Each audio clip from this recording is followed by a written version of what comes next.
Series E. Series E. Series E, Apex Legends. Apex Legends. Series E. Series E, Apex Legends. Series E Apex Legends starts right now.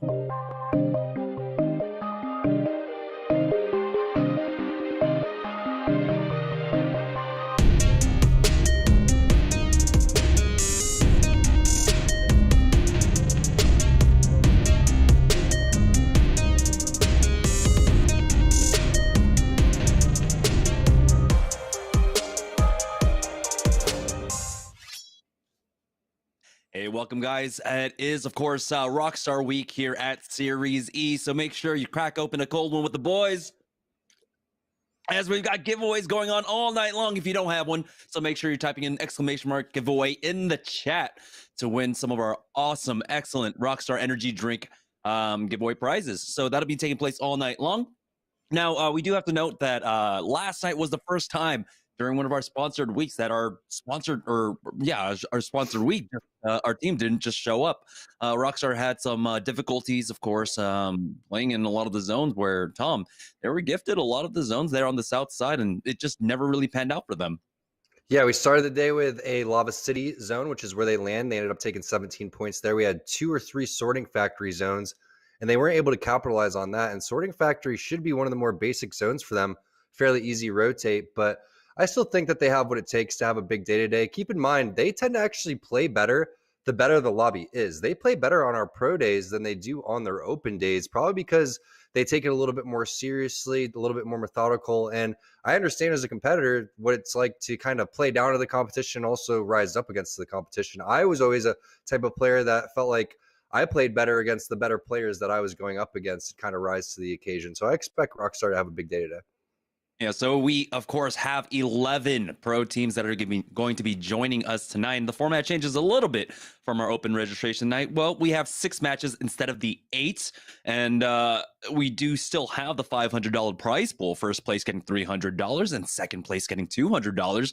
But our point distribution, of course, works out exactly the same, like you know it and love it in the ALGS and basically every Apex Legends kind of tournament here. So first place in the lobby will award you 12 points all the way down to 15th place, where you end up getting 1 point. And then, of course, every single kill point will matter as well. And at the end of 6 games, it's whoever has the most points total that'll be walking away the victors. Taking a look at all of our teams, these are names you know and love. You know them from the pro scene. And so it's great to see how our partnered squads really match up against some of the best competition in the world. Yeah, shout out to Bronzy for making his first Series E appearance. You also have Frex coming in for POW and CLG.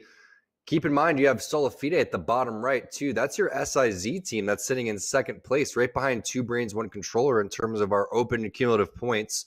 And you have your 303 esports squad that's back. A lot of our EU teams have been just dominating Jamerson, LG, Cooler, I think both within the top 3 last week. So today's going to be a lot of fun. I think that it's going to be a lot of crypto caustics. I think we're going to see a lot of adapting go on. We saw TSM even change their composition before and put reps on caustics. So we're not really sure what everybody's going to play.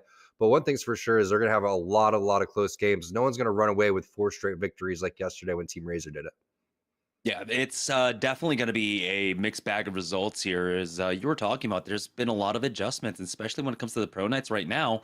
With how the meta has been shifting and the EU kind of meta finding its way over here to North America, like you said, seeing some more crypto, seeing some more caustics. We don't know exactly where it's going to land. We'll have a better kind of temperature of the room once we get into the ALGS this weekend. But this is a nice little preview before we actually head into the major competition this weekend, Tom.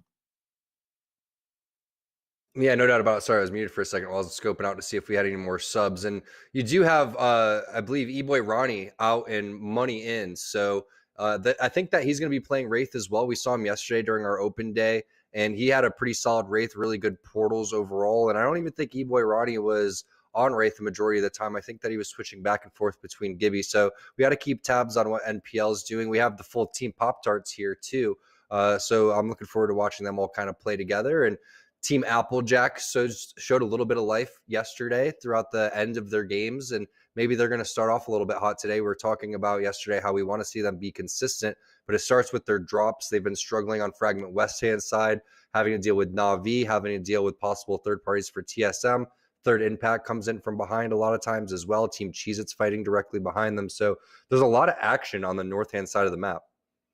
Yeah, we saw yesterday in game number 8, Team Applejacks making an almost like Sentinels-esque, complexity-esque final game where they were just running through the lobby. And this is where we're talking about. We know that all these players have this amazing potential. All these squads have this amazing potential to be able to team fight up against the best of them and continue to string those fights. It's just being consistent in an 8-game format like we have on our Tuesdays. You need to be able to be as consistent as Razor was, who took multiple victories and ultimately ended after 8 games having 133 points.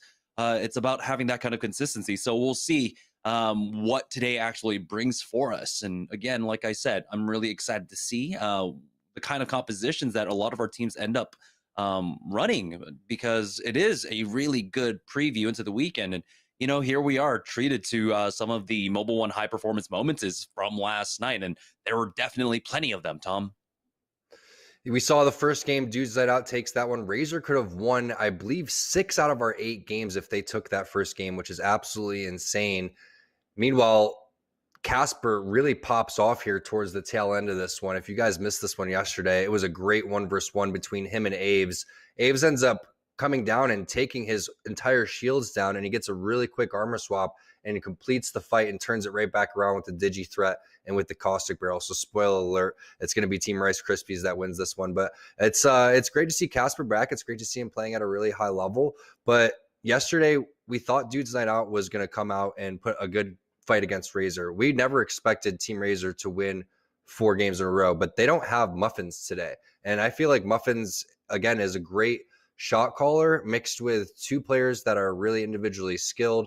Muffin's very individually skilled as well, but he did something for Razor that just is very similar to what Casper would do on Rice Krispies, which is just add that veteran presence, someone that's going to keep things calm, cool, and collected that you can trust towards the end circles and rotations, especially because everyone's really good at fighting and skirmishing and going through the motions of what Apex technically is when you go and play ranked or pubs. But a lot of people struggle with situational Apex based on how the lobby is and how you need to play based on how everybody else is set up. And you have to be able to communicate through those things. So, that's one of the best things that I thought that Muffins adds. Another person that, makes random appearances in Series E would be Kubsky, who I always give props. I feel like he always comes in and subs for Pringles and does really well. So we'll see what Money's going to be able to do for Nestle Pure Life. I know that it's really hard to replace Ronnie, but overall, I think that he's going to be a really good replacement based on what we saw yesterday. All right, so yeah, of course, our team that we're going to be sticking with in game number 1 as much as we can, it is going to be Rockstar here for Rockstar Week. Doesn't look like they're getting challenged on drop, which typically has happened in the past, but now this is the fight we're always looking towards up here on the north side of the map. There's just so much presence, so many teams. Third Impact versus Pop-Tarts. Third Impact have already lost Ziki, and they're backing away as they need to find a different angle. Jazz doesn't even have any armor here, and he's only running with the L-Star that's got 17 ammo on it. And so this is just a losing fight for them. Pop-Tarts have been getting the better of this exchange over the last couple of weeks.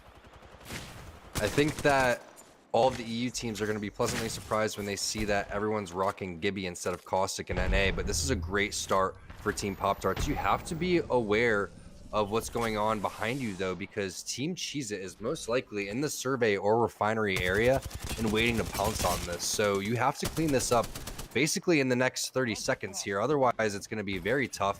See, Bird gets a knock on to Stink over towards the corner, too, so they're getting contested for the Pringles side. So that's interesting, but it looks like Team Pop-Tarts is on the hunt right here. Again, no Bloodhound Jamerson. We talked about how Bloodhound is really key for these type of scenarios, and Pringles is going to get wiped out fairly easily by Team Rice Krispie Treats, and that's a weird spot of the map for that to happen. But it looks like Team Pop-Tarts is now on the ropes. Yeah. All of a sudden, I think the third party did come in.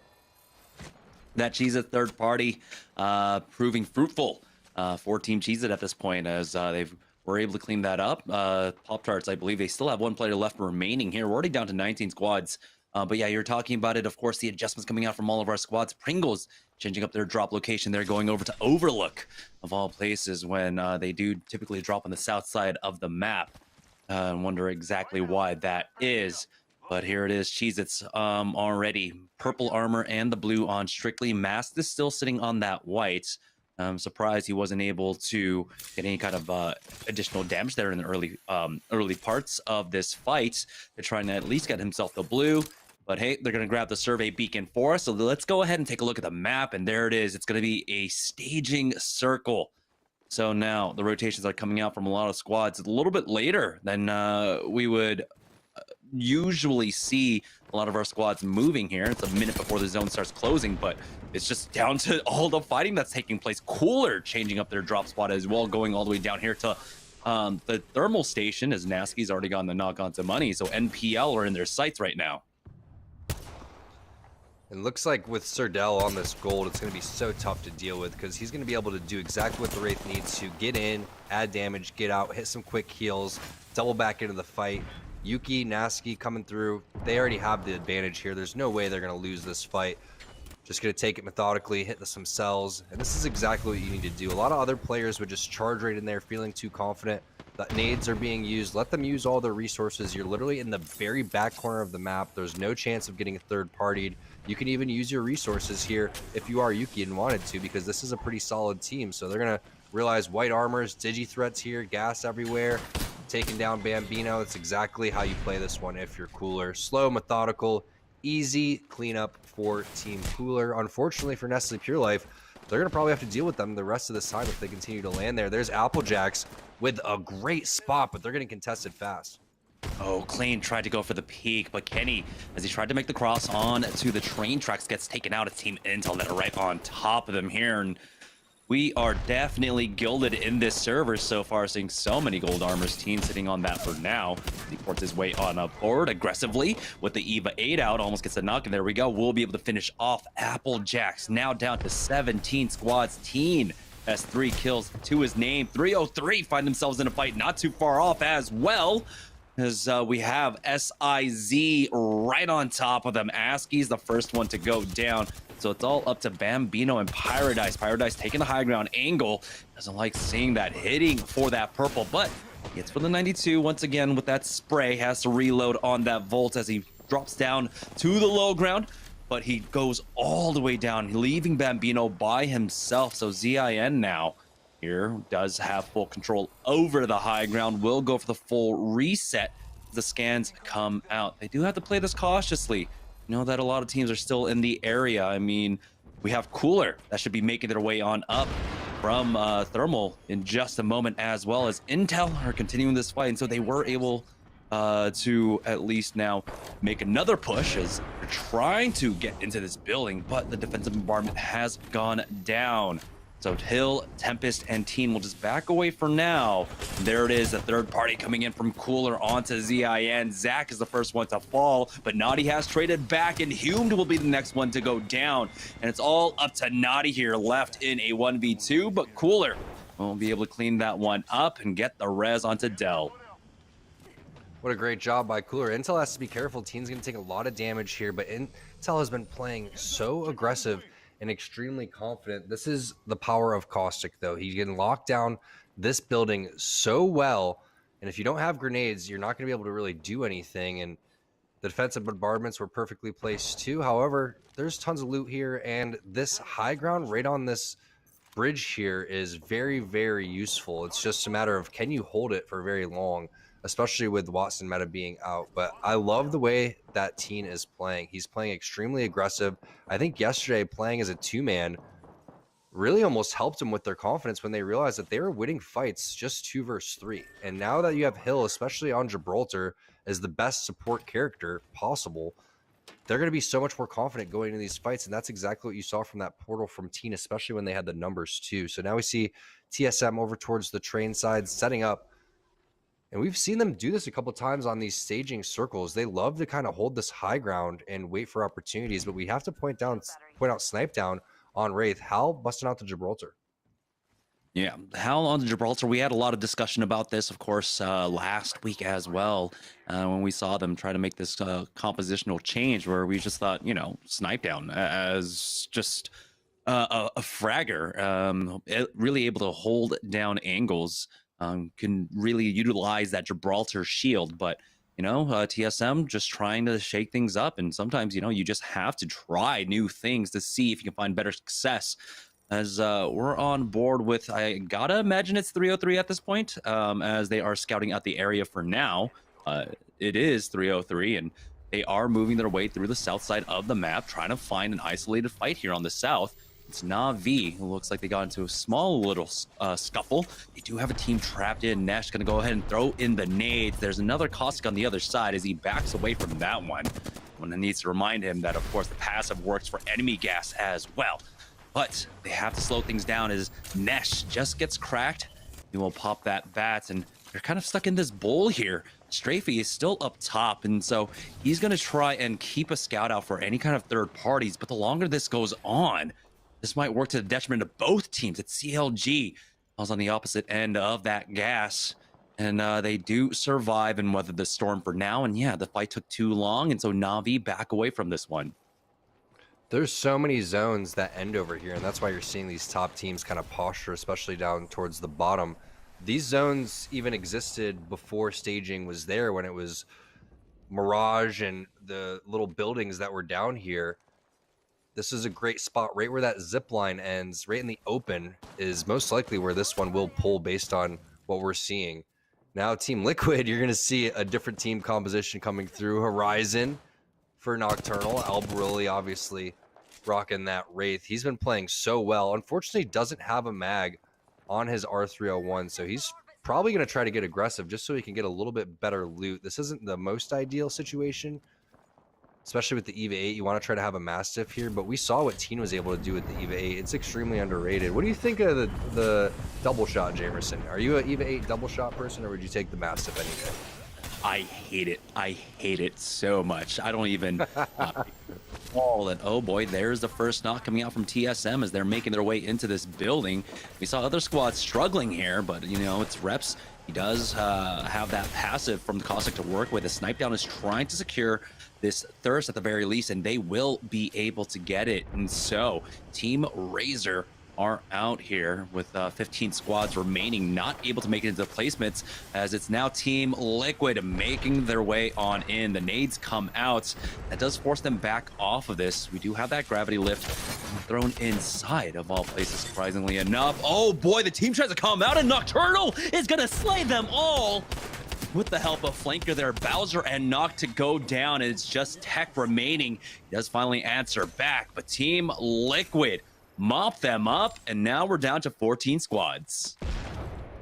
And we'll see if there's an armor swap coming in for Nocturnal. He's going to try to hit a Phoenix kit instead. That's mad when there's multiple bodies in the vicinity, but feels like he has the time. He also knows exactly how far that scan was, and while that's happening, Flanker is out there keeping the eagle eyes over on the top and probably calling out that it's okay to go and hit that Phoenix. So Team Liquid is going to reset, and that's what's so important about clearing out these fights at the speed that they did. You saw Albarelli was flying down, didn't really have much information, but he was just soaring, trying to finish the fight super fast, and that's how you do that. That's a very good team that they took out, and against a Caustic as well. Not easy to infiltrate, but you saw great barrels coming through, and if you're going to go and take over a building, that's what you have to do. You have to break the doors and then start tossing barrels in. Oh, what a peek coming out from Hill there, as he does see that port and goes ahead and peeks that one down, forcing out the bubble from the enemy. They do have to slow things down, though, but here is the portal play coming out from Teen. This will allow them to regain the high ground when they need to retreat here as the Gibraltar peaks. All the shots just going into the arm shield. So it's Rockstar on the other side of this one. As right now, it's Crummy on the front lines. He's got the 301 with the blue mag, 2x on it as well. You can really definitely play the range off that unless you get cracked. And he is forced to queue right back into safety. Defensive bombardment has been used as well by Hill. It does hits for Flash. Crummy almost went down as he was sticking that bat. Goes for the repeat, but here it is. Hill with a very aggressive angle. Now they've got the 3v2 advantage. They've got the high ground. They've got the angles to work off of as well. Forcing out the bubble once again. Rockstar are going to try and back away into the zone. How long will they survive? Losing one more, and Matt Pickett is the final remaining member of Rockstar, and he's going to get out of dodge. As it's going to be 2 kill points being picked up by Team Intel. Did you guys see that 100-meter massive knock? His team is going to get knocked. Nice shots there from Pickett, but he's most likely going to be taken down before. Oh, we did get the thirst. The grief from Matt Pickett. Unfortunate for Teen that he thought he could take that 1 versus 1. They're going to put down some pings towards the back, but this messes up the rotation pretty badly as Team Cheez-It now is hunting through the storm too. But we have to give a shout out to Hill for the longest massive knock we've ever seen. Speaking of massive knocks, it's going to be double knocks onto LG coming in for Team Liquid, and they are still healthy. Yeah, they are ready to go in. We do have a little bit of a pileup of the barrels there, but that's what we're talking about. Clean, easy team fights that you take. You don't have to worry about the third party. And so Team Liquid now 2 team fight wins in a row. That should be 6 kill points for themselves, along with all this loot. Albalele is going to be sticking with that gold armor. And right now, Flanker and Nocturnal still sitting on the purple, but you have to imagine they're getting closer and closer to the red Evas. They'll have the additional armor swaps as well, 4 of them littered on the ground right now if they want to continue to play this building. But Albalele, he's got the Kraber in his hands. He wants to knock someone with that. As we join on board with Cooler, who are playing just north of Thermal. Spotted one out with that drone. There we go. They know at least duo on that squad here. And so Cooler will just maintain this position for now. There's still a decent amount of teams alive in the lobby. Don't know exactly where everyone is, but they've got the caustic and they've got a building, and so they can just bunker down for the time being. It looks like Intel were able to recover at the very least, but right now Hill and Teen and Tempest, they've all been damaged up as Tempest goes right into 303. ASCII is able to take him out, and they have already thirsted him, hitting with the double wingman, but not able to get the knock to trade on back. The Arc Stars are coming in as well. Hill barely able to make it back behind cover before they try to continue this push now as the zone is closing in behind them. The Nox gas grenade is going to zone them out as well, along with the bevy of nades here, as Hill should be the next one to fall as he's taking so much damage. Teen, the last stand underneath the stairs there, will ultimately fall, and Intel are out before we even hit the top 10. What a head glitch from Bambino. You saw Tempest just rolled up on him, and then that guy came out of nowhere. It looked like a wrap, but it was an entire 303 squad just waiting for the rotation. Meanwhile, Team Liquid playing the only Horizon. That's going to be a close snipe there from Albrelli, just hitting the haircut. He could get a collat. Hits the 123. Surprised they don't send it right there. A little bit worried maybe about a third party, but I like the way Nocturnal's playing Horizon. I wonder if it wasn't an accident at this point, the way that he's seeming he's fairly experienced, especially with the combinations with Flanker and then Albrelli. They are really doing a great job on infiltrating these buildings. The only problem with this team composition, obviously without Gibraltar, is the actual defensive bombardment that could come onto you towards the end game. So they're going to have to figure out how they're going to deal with that. But huge spray coming out from Nocturnal, and Team Liquid is looking really strong right now. Yeah, they have an excellent high ground position here where they could just continue to run along the train tracks to make it into the zone. Relatively safe rotate for themselves. They've got all the cover to work with as well. Right now, it's about trying to pick up any KP here, as already we know that they have a lot under their belts. As Alberley is going to try and get a cheeky peek here through a little slits in the train tracks. He still has 5 shots left in that Kraber, but nothing spotted out quite yet. Talking about the Horizon, though, I've seen Nocturnal play it. He's been playing it in ranked. He's tried it out in scrims a couple times. This could be serious, or maybe they're just still experimenting with it. Horizon, I would say, is extremely potent and has a lot of utility now. On board with 303, though. Still fighting over here on the south side of the zone right now, as we have Paradise trying to spot out any kind of rats, and also just, getting the position for that drone later on if they need the EMP. Liquid are continuing this fight, though, as Flanker gets a nice barrel in there. Na'Vi are still stuck down here on the low ground. Gotta imagine it's CLG on the other side who have never been able to make it out here as Madness has gone down. It's been a lot of trades. Still working out basically in the favor of Team Liquid. Vax now down to about 10 HP as Team Liquid are starting to worry more about their rotate, more about their positioning, and making sure that they are not challenged. They've got nades coming in on them as Nocturnal will back away with that gravity lift. He does make it behind cover as Flanker now slowly starting to leapfrog those barrels up to have a little bit more control over this high ground here. Again, there's so many kills below them that they're not able to get right now, as it's Na'Vi and CLG still battling it out, and Na'Vi will be the ultimate victors in this one. But at what cost? Guya is bleeding out. Nesh has they still need to recover him, but I don't even know if they have a mobile respawn beacon. Here it is, Team Liquid trying to make a push. They've got the Nox Gas grenade down as Flanker. He was slowed. He did need to heal up. Looks like TSM is on the other side of this fight as we have a small standoff here. TSM, you do need to back away as Reps does almost get cracked, but you know how well they can play off of each other right now. Good crossfires being set up, but Snipe Down is forced back into that queue. So Liquid doing a great job of keeping them at bay, maybe even getting the knock of the Snipe Down, who barely makes it behind cover there. I'm not sure what angle Snipe Down's taken right there. I mean, obviously we can see from casting, but you could just see where the bullets were coming from. I thought that he was going to just go over towards one of his teammates. That would have been the safe bet, but at least he found some cover and is able to heal with that gold armor. Bubble being used here by Hal. 19 seconds, time to rotate here fairly shortly, but misspoke a little bit earlier. It's not Frex coming in for CLG instead of Pow. It's actually Lu, so that's going to be fun to watch how Lu does. CLG going to be a great team to watch. Cooler now.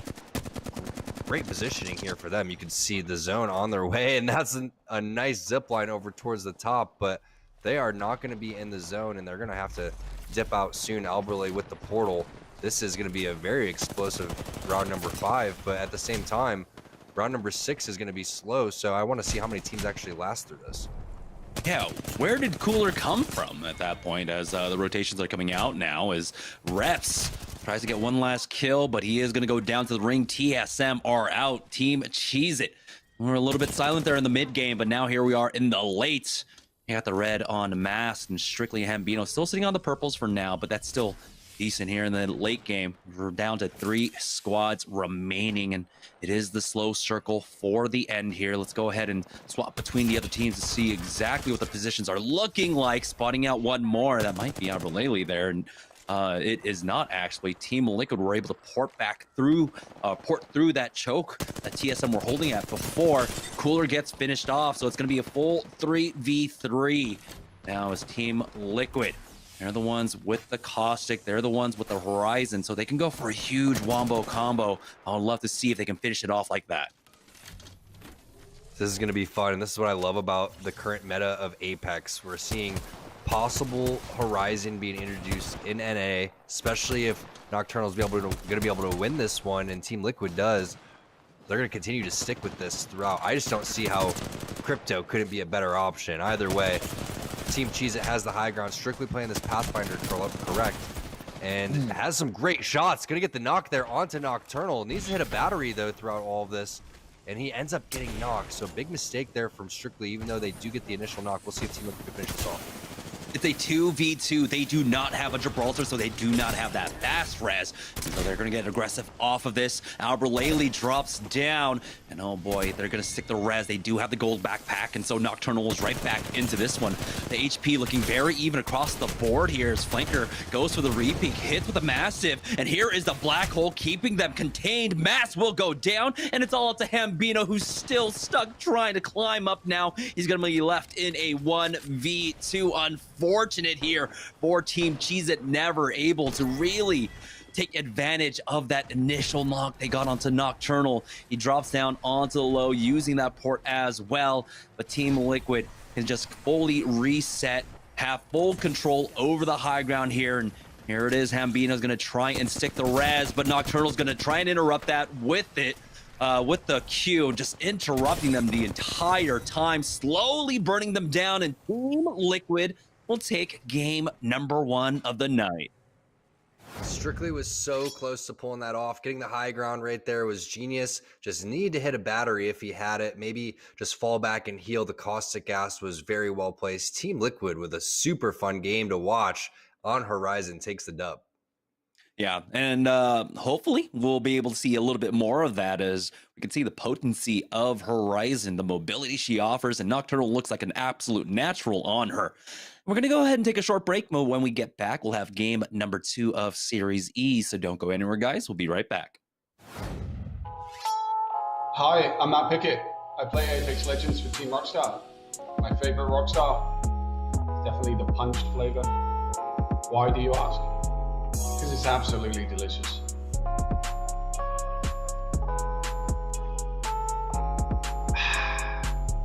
So good. And you're watching Series E. Cheez-It snapped. How's it taste? It's so thin, crispy, and cheesy. And I just want to keep eating it. And eating it. They love them. Snapped. So good we may run out of cheese.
Welcome back to Series E as we had Team Liquid taking game number 1. And they did it with a composition that we're not used to seeing. So we got the Caustic and the Horizon being busted out for them. And there's some potent combinations that you can really pull out. Of course, the first one, just throwing down all the ultimates. Use the gas grenade along with the black hole, or hell, you can even send your barrels even further. Let's go ahead and take a look at the Mobile One high performance moment of that match. It was an absolute banger of a final circle there. There's a lot of things happened, but it was Team Liquid being very proactive in both in all stages of the game here. As you can see, we were already down to 15 squads by the time this fight took place. But this is what we need to see out of teams if they really want to have basically a good tournament run, being able to just take team fights cleanly. Yeah, the problem there is Nog comes up and starts clamoring, so he gets taken out for free, which is a lot of your DPS just in general. And then while that happens, they get followed up very quickly. And that really gave Team Liquid the confidence that they needed on the Horizon Caustic combination to go through and push. It gave them loot, it gave them resources. But overall, they picked up a pretty decent amount of points. So I'm looking forward to seeing what the Mobile One leaderboard is, and also just seeing what they do the rest of these games, because we don't have our extended day today. It's only 6 games instead of 8. So any type of win, any type of kill points that you pick up are absolutely huge for today. But we also have to give props to Team Cheez. I think that's the best we've ever seen them play. Yeah, made it up to second place there. It was just really unfortunate. Some minor misplays that ultimately got punished by Team Liquid. And Team Liquid had 13 kill points in that game. Cooler Esports, we saw they were also very proactive in the early game. So right now, they are currently sitting in second place, with 16 points. And Team Cheez, despite coming in second, are there in third place with 15. But TSM still clawing there. So the middle of the pack, I guess, or everyone else that's not Liquid right now. Still within really good striking distance. We have 5 more games to go, as we almost have game number 2 ready to get underway, and we're gonna see, are any teams gonna make adjustments? We saw Team Pringles changing up their drop spot, going over to Overlook, getting challenged. They went down early as well. Do they try to find a different drop? There are a lot of things that you have to consider going to game number 2, Tom. There is, yeah, and I just like that TSM is going through and making a little bit of changes and adjustments now while they have the opportunity to, because Hal hasn't looked as comfortable on Wraith as he normally does in tournament play. And I think that snipe down, if he could kind of learn from Hal on where to put the portals, it could also create more opportunities for Snipe Down to step up his communication. And Hal on a more, support character where everyone has to play around him, like Gibraltar. Now that Wraith's Q just takes, a whole second basically to go into her phase form, it's just really not the same for Hal to get in there, do a lot of damage, and get out, right? So I think that now Snipe Down, even though he's on controller, is going to be stuck inside the box when it comes to looting, doesn't hit the fast armor swaps as much. It really fits Hal's playstyle, in my opinion, to go through and be kind of the main IGL. And we see on a team like Team Intel and a lot of the teams, that's typically the Gibraltar. It's going to be the Gibraltar or the Wraith. And reps seem to play very comfortable today. So you have to watch out for TSM right now, especially because they're adopting the caustic meta. And we're seeing a lot of caustics overall. So it's going to be really fun to see. And Cooler is another team that we have to see what happens with the 50-50s with Nestle Pure Life on the back of Thermal Station side. So looking forward to getting this game started, and we'll see what happens. Yeah, I mean, TSM were on track to have an absolutely stellar game there. It was just, I think, being thrown for a loop. Team Liquid, Albert Laley, ports right past them as the third party comes in place during that rotation. They got caught in that big fight. If they hadn't, I could easily have seen TSM taking that team fight win and having the early lead here.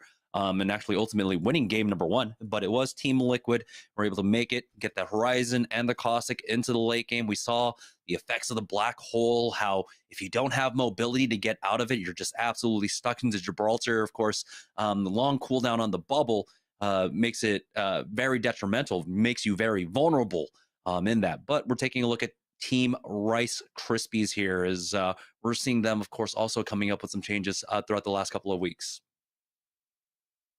Yeah, and Rice Krispie Treats with Sung on Caustic, he kind of started the whole NA Caustic, run. I think that it really got adapted from the EU side, but once they made it so that you could run through your own caustic gas and really not get affected by it, that really should have just set off a huge red flag and flare in the air and been like, all right, we need to really consider this. So we're seeing right now what teams are really preferring. We're seeing Horizon being adapted by Team Liquid. We're seeing a lot of Gibraltars in Caustics. We're seeing Cryptos in Caustics. So it's been a lot of fun to see. We're really maybe one update or tweak away from having a ridiculous amount of combination of possible compositions. Just imagine if someone like Bangalore gets a little bit stronger, or another offensive character comes out very shortly. We're going to be in a very fun spot for Apex. So now let's see what's going on the north side of the map. And now these fights become about 5 times more important, Jamerson, because the map shows that this is ending over towards Survey and Epicenter. Yeah, going up all the way to the north side of the map right now, third impact. Relatively close together here is, again, they lost Ziki early on in game number 1. They were able to recover, survive as a duo, make it into the mid game. Survived actually fairly late into the game as that duo, as we join on board with NPL. So typically they do not drop here. We saw something different out of them. Maybe this is the reason why Team Pringles decided not to come down here. TSM, though, of course, Frag East has been their spot since we swapped over to World's Edge over a year ago, and they are just looting up. We're about to hit in about 15 seconds their rotation and timing. Cooler. We saw them get into a fight early on as well over here in Thermal Station. We'll see if they are getting contested, but it looks like with the spread that's coming out from them, they feel relatively safe. In terms of armor, though, not the greatest. Nasky and Dell still sitting on the whites. So we swap on over to Na'Vi, who have Lava Fissure locked down for themselves. And decent loadout so far. G7 Scout and that Flatline got the 2 blues as well. And third impact now getting into the fight as they make their way on over to Refinery here. This might be Cheez-Its in front of them. Ziki taking a lot of damage. And it is going to be Cheez-It strictly going down. It's a 1-for-1 exchange, though, in 2v2 now. What's the armor situation look like on the opposite end? Thermite's going to be used to cover one door here, but Hambino has been able to find an angle. He's trying to find the extra damage. Oh, no, boy, a lot of damage going down now. As Cheez-It's still playing off the high ground here. They do get climbed on. Mask goes down. It's going to be up to Hambino left in this 1v2 to try and maybe pop that res. That was a little bit scary situation there, as now he is getting swung on. Taking damage down to 75 HP, but it will be third impact to finish that off. Will Pop-Tarts be in the area for the third party, though? Possibly. I feel like they're going to want to give them a taste of their own medicine. This is going to be like Jerry Springer in the back of Refinery and Epicenter with these 3 teams over here. Not my baby. Anyway, Team Pringles over here making their way over towards Survey side, and they have the fat scan for us, so they're going to be able to pick any building that they want over here with Crypto, with Caustic. They're going to be able to milk this zone for as much as they want. But what a play from Team Cheez-It. I think this is by far the best we've seen them play. The movement from Hambino was on point. He almost took the 2v1. The bait on the res was genius. He was just a couple of shots away from being able to finish that off. That would have been huge for Team Cheez-It's confidence.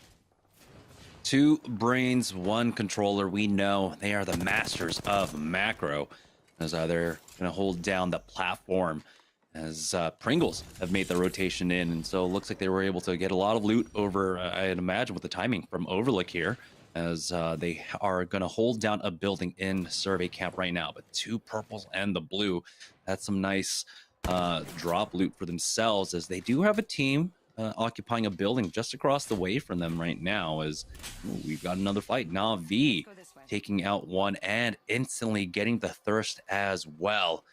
And this is what we're used to now. A lot of early game fighting. That's the best building to hold if you're going to actually see it pull over towards the Survey side. And we do have Kupski coming through, as we talked about, a great sub on Team Pringles, and they're already in a winning position. So love to see it, but Na'Vi is getting ripped apart right now. Sunny and Rice Krispie Treats really giving them the business. Also LG around for the third party.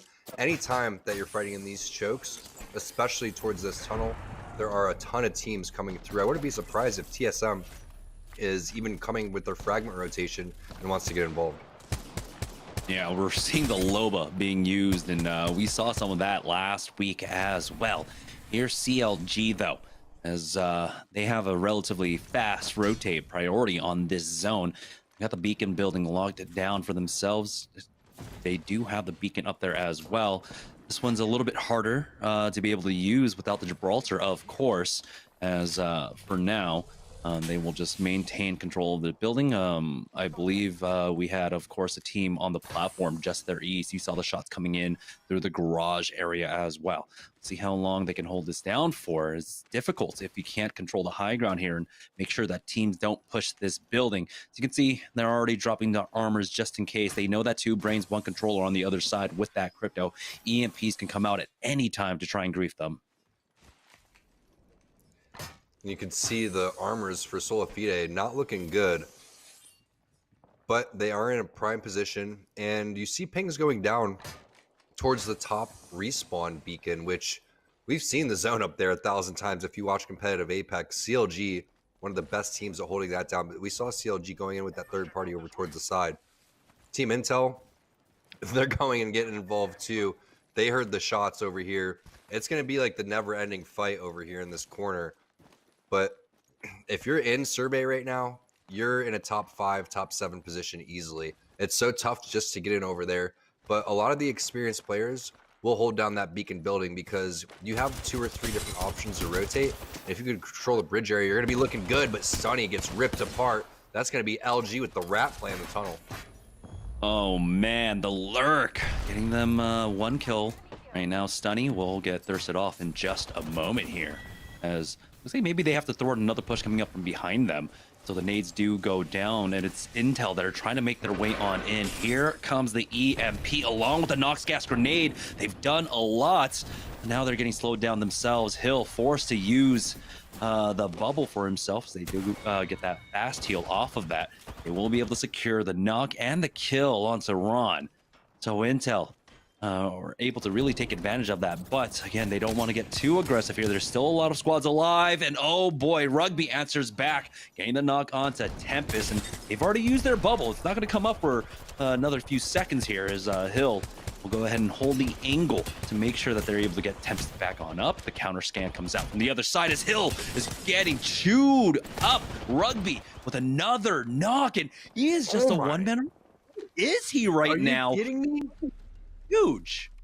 Rugby, what was that? Are you insane? Was that all with the Hemlock? Ridiculous plays. We're gonna have to try to get his screen for that, because that was just absolute destruction. They also have the mobile respawn beacon here, so they're gonna be able to get Ronnie back into the game.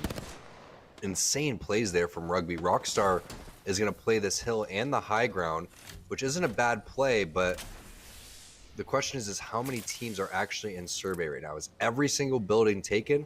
If so, they're going to try to play the rock over towards the right-hand side and play that slow edge where you can see the pings are going down. And this has kind of been their rotation pattern, where they take roundabout ways to get into the ring and really commit to the edge at this point. As you can see, path of least resistance. Very few teams here, a lot of them funneling to the south and the southwest as well. We saw a lot of fighting, of course, taking place where Intel just got cleaned up from, and Rockstar just have these rocks for free right now. It's CLG, though, priority again. This time around, though, they were able to make it out of that building as the ring does continue to pull up north, and they are now in the train tracks. Lou with some decent damage here. Madness tries to go for the head peek, hits for the 98s, but now he does get cracked, goes for the repeat, takes out Bowser. 2 brains, 1 controller had the same idea. Try to take control of the inside tunnel. The thermite ticking away. Hits more than 46 with that wingman, and they smell blood in the water. They want to finish off 2 brains, 1 controller. Definitely some retribution for how much of a nuisance that 2 brains, 1 controller have been to CLG in the past. I'm surprised they're not interested in hitting a finisher right there. Like you were saying, Jamerson getting a little bit of revenge, but great job just from Madness going and peeking and getting Bowser while he was out of position. Tough spot to be in, as Tech had to retreat too, and now I think Nox is going to be the only player alive, but that tunnel is going to prove very useful. We talked about the experience of both of these teams, and we also mentioned their play styles, how they have very similar, get to the end zone, same rotation, same spots. Because when you're a top team, and if that's your play style, you have a checklist of where you know that zone's going to end, and then this is the god spot, this is where we're at. This is also a spot where we can get a lot of kills, depending on really what you're looking for. And that is a really great spot that CLG's in, especially when they're going to be able to have AoE control. Now, Team Razor making the rotation. We'll see what Bronzy has in store for us, especially after yesterday when we saw Muffins and Team Razor win 4 games in a row. So big shoes to fill here, but I think Bronzy's up for it. Yeah, and he does have the gold armor, and like you said, having it on the Wraith is absolutely crucial, being able to go in for that entry damage. Speaking of entry damage, though, and Gibraltar taking a lot here on the side of Rockstar, who are playing over by the balloon all the way in the north pocket, and they're getting hit from a different angle that might be CLG coming in from their south, so they have to start turtling up, backing away, and hope that these two teams fight so that they have enough time to reset. We have the Phoenix kit getting popped, Crummy as well with that med kit. There we go with that scan coming out. Hits for the 69, full connect onto the body with that triple take. Matt Pickett doing a great job with that. It looks like 2 brains, 1 controller getting finished off as knocked. Will go down to Team Applejacks now. And so Rockstar do weather the storm here, but of course they've got the ever-looming threat of 2 different squads that want to try and push up here. We have 12 more seconds before the zone starts closing now as we join on board with NPL, not too far off from where Intel went down. Is it going to be LG that are trying to gatekeep here to the south? Most likely, because this is what we were talking about. LG is selecting a spot where they feel like they're going to run into teams that are desperate. Desperate on the rotations, maybe weak on loot, someone that got res fairly late. Meanwhile, a huge fight happening between Liquid and Cooler. You're going to see the send over towards the roof and the finish onto Alberoli and to Flanker. Nocturnal last one alive, and also Cooler over towards the Skyhook side. So when you're playing Edge, you're really playing Edge, but you're right. They were waiting for LG to make the move. NPL instead just gets aggressed on, and LG is going to take them out fairly quickly. Looks like Ronnie's going to go and hit the res, possibly because he has a gold backpack throughout all that. We'll see if he does, and he does. So big plays from LG, and the play style is different when you're having a Loba here. You're not going to be able to make crazy portal plays, etc., etc. They're trying to get kills, Jamerson. That's the point of holding this choke in this platform. Yeah, and Loba adds a new dimension to how this game plays out. Because of how many crypto teams that can be around, the Loba can drop down her black market boutique. And when teams try to prep their armors, try to have the armor drops, right? And the armor swaps for themselves in preparation for the EMP, well, that means it's available for the black market boutique to actually pick up. We'll see if that actually comes into effect later on. We do know one of our crypto teams are gone. 2 brains, 1 controller were taken out. I don't know how many else are playing crypto right now. We do know Cooler are playing that as well. It's TSM, though, playing on the southeast side of the zone, still over here at Epicenter. They have a team pinned down, looks like over in Fragment right now. There we go. We're talking about it. Cooler. They are one of the other squads that are running the crypto here. And so they might allow LG to be absolute vultures with the armor swaps. At this point, though, LG now making their way on up. They do have to push up with 20 seconds left to go before the zone starts closing. And they have a team inside the Beacon building. They do get scanned by the Bloodhound. Hits for Flesh with a 21 on that Hemlock. Can they make their way on in? The Arcs are right in front of them, slowing them down. But again, Rugby has been absolutely popping off, and he has been a monster so far, along with Ron. He's got 3 kill points to his name. It's Sentinels that are stuck inside this building here. We'll see how this siege goes as they're getting scanned and naded out.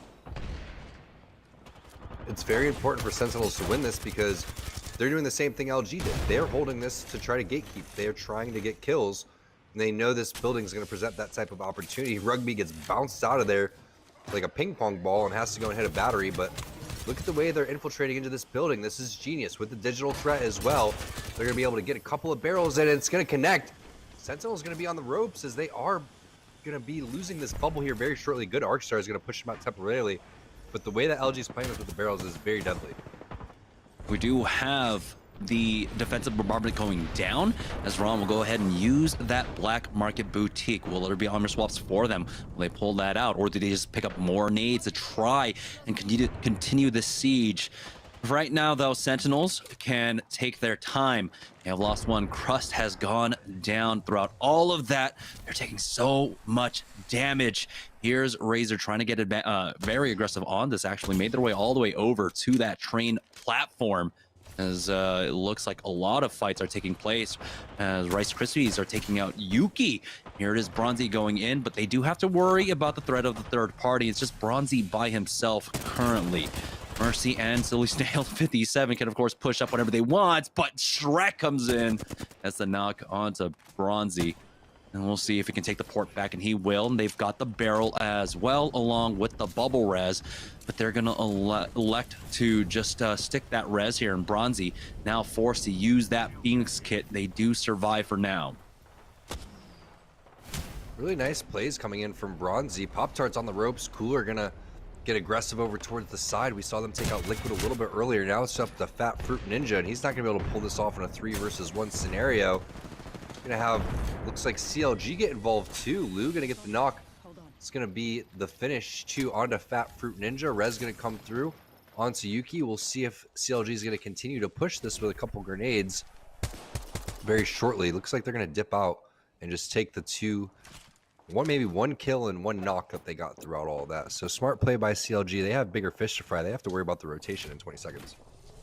Yeah, it looks like they have a small bit of that entrance or exit of a cave on the east, and it is some high ground, and so you can play off that position. But of course, the teams that are in survey will have some decent angles on you. Right now, though, it's about trying to commit to some of these kill points and also keeping your back clear at this point as Rice Krispies in the fight. LG have just been mowing through the lobby.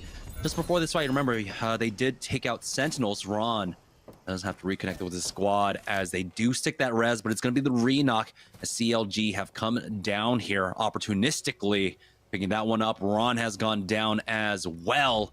Cooler getting involved throughout all of that. But Rockstar, they've been able to make it all the way from the south side of the map, coming all the way from Lava City now.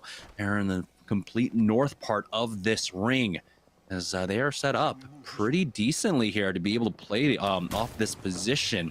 We'll see, though, what CLG have to say about that. Razor trying to survive this fight as Bronzy will go down. Cooler do get finished off, but how much does Razor lose here? No cover to work with. They get wiped out. CLG will pick that up. And they're in the zone, too, so this is perfect for CLG. Again, they're a Skyhook team. They're going to know how to play these zones. And you go through phases of sitting in the buildings like these teams at Survey and not getting rewarded, or you can go around like CLG and make smart rotations, find opportunities, and try to have a really big game. So this is kind of the evolution of Apex that we've seen, especially with the meta shifting and the character changes that we have now. Back in the day, 10 times out of 10, CLG would have set up with Watson inside the building in one of the priority areas over towards Survey, and now we're in an area where you're more rewarded on your skill, your knowledge, your ability to third party, your ability to reset, and just your overall team fighting and communication. So I'm really happy with the current state of Apex. I think that Watson was way too strong. That's why we've seen the nerfs to her over and over again. She used to be able to put double, triple pylons down and just be absolutely insane and just own so much area. So it's great to see all these different team fights, and we also have the slow zone here. So this is going to be the first time I've ever seen a slow zone with zone number 6 over towards Survey. Should be a lot of fun to watch. Yeah, I'm trying to keep an eye out to see if any of the cranes are in or the high ground positions. Right now, Rockstar trying to find any way into this next zone. The port is going to come down from Crummy, as they do need to heal up. As you can see, the battery being popped, and Crummy has weaseled his way in to just underneath this building, so they can play off of this. It is still a little bit vulnerable. Another port play being used by the squad across the ways. Here comes an EMP, and they're just gonna have to tank that for now. With the nades coming in, the bubble will be used, but it's not in time. Crummy goes down. Here's TSM, though, making their push out as they're trying their best to survive from Rockstar's side. Matt Pickett is full HP as Gibraltar goes for that re-peek. Another bubble being used right on top of them. Defensive bombardment has gone down. Matt Pickett takes the port on back to try and survive for as long as he possibly can here, as he does port back to his squad.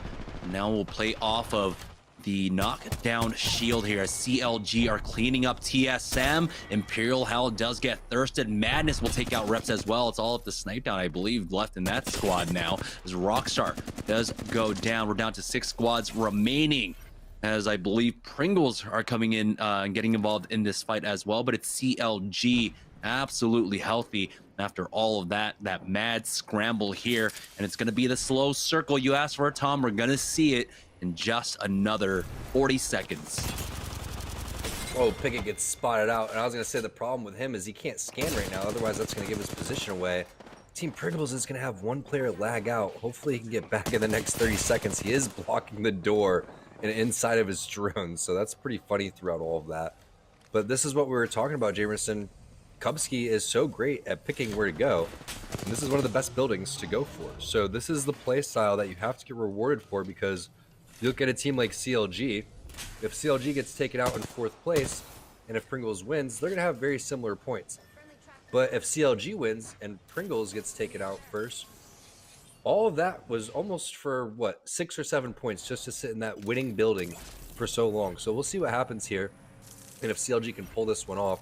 I love the risky reward play, big risk, big reward play coming out from CLG, and they're showing that they know how to do it. This is how you get good in the game to begin with. You test your limits, you put yourselves in very crazy situations. Sitting in the building is never going to make you actually play better. You're only going to get good up until this situation of which you're being faced with right now, which is when this ring is closing. Here's the IN. They are on the north side of the zone. They have a really nice headshot angle to be able to play off of, as Pringles now down to just one player remaining. Kupski has gone down, as they will continue to use this high ground angle. Oh, the absolute laser beam of the Volt, dishing out a lot of damage there onto CLG. Here come the Arc Stars and the nades. Fax will be the second one to quite possibly go down. Lou, he's the one currently out here, as we're now down to 3 squads remaining. The drop down, they can smell the victory there. Very close now, as I believe Madness is the only one alive. 303 have lost one as well. It's all up to ZIN to close this one out. No problem. Solafide take the win here in game number 2. Wow, Solafide just went X Games mode on those guys right there. That nade was absolutely insane. Pushed Lou off of the edge and down into another ledge onto the bottom of the map. And Madness is just sitting up there like, guys, I'm completely safe. Why don't you guys just hang out up here? But what a job by Solafide. And unfortunately for Pringles, the exact situation where we talked about them sitting inside that building for quite that long of a time wasn't rewarded. Instead, Solafide takes it up. Yeah, and that's why it's so important to be very proactive in the early game and in the mid game, like CLG were. We'll see how many points that they picked up. After we tabulate the results, we're going to go ahead and take a short break. When we get back, we'll have game number 3. You know what? If I could design one flavor for a Rockstar, I think it would just have to be banana. I feel like banana is an underappreciated flavor. People think it's simple, but I love that taste, and I think it would work great in a Rockstar. What's up? This is Rakinishu. I play Apex Legends for Team Rockstar, and you're watching Series E.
Welcome back to Series E as we're getting ready to head into game number 3. We had two separate kinds of end zones here. We had one going down to the south and now one going up to the north. It's been fun to watch. So let's go ahead and take a look at the leaderboard to see exactly where our teams stand now after game number 2. And Team Liquid up top in 26 points, but CLG with a great game number 2 were able to catch up there. They weren't able to take the dub, but they had a lot of team fight wins and a lot of kill points behind that. And now it is an absolute race between 4 squads currently that have breached the 20-point line. It's really a race between everybody right now because 26 points is just one really solid win away. So, heck, even a team like NPL, 2 Brains, 1 Controller, Pop Tarts, Sentinels, Applejacks, all these guys on the bottom right-hand side of your screen could make their way up towards the top. We'll see what happens in game number 3. Again, we have 6 games. After game number 3, we go to a little bit of a longer break with halftime. But it's been a very, very fun day so far, fun night, excuse me, because, again, we're in a great spot with Apex. We have so many different team compositions coming through. We're also seeing NA and EU combined, but also NA is taking a page out of the EU book. A lot of Caustics over here. We're seeing Horizon, Bloodhound, Gibraltar combinations, Cryptos. We're even seeing a little bit of Pathfinder from Team Cheez-It, so it's exciting. Yeah, and typically on these pro nights, it's been almost the case now for the last month, maybe 2 months, where our EU and CIS representatives really pop off, but it's just cooler who are currently in the top 5. We'll see, though, if LG, they had a pretty damn good game there in game number 2, but just weren't able to close it out. Just too much action came their way on the South, but they were taking some excellent team fights. We'll see. They can bounce back. 303 is tied with them in 7th place currently with 15 points. As let's go ahead and take a look at the Mobile One high performance moment. And probably a lot of moments in this game, really. This is the rat play coming in from LG, where they made their way around the corner just to rip apart poor Stunny and then chase down the rest of the team. And it was great hemlock shots from Rugby, too. I wonder if we're going to capture that, where he just ripped apart one of the teams outside around the corner. I can't remember exactly what team that was, Jamerson, but those shots sent those players to the ground in half a second. Hemlock nerfs what? Intel that tried to come in for the third party. They got Thirst onto Ron, and then LG just fought it out, I believe, 2v3 and pushed them out. We're able to take that win. But yeah, some lurking play coming out from them. CLG as well. They had a great finish off into game number 2. Weren't able to take the dub, but like I said, this kind of proactiveness in the early and mid game net them a lot of kill points. And this is one of the fights, very important fight, the very least, getting rid of a crypto team in front of them. That's 2 Brains, 1 Controller that they're about to wipe up.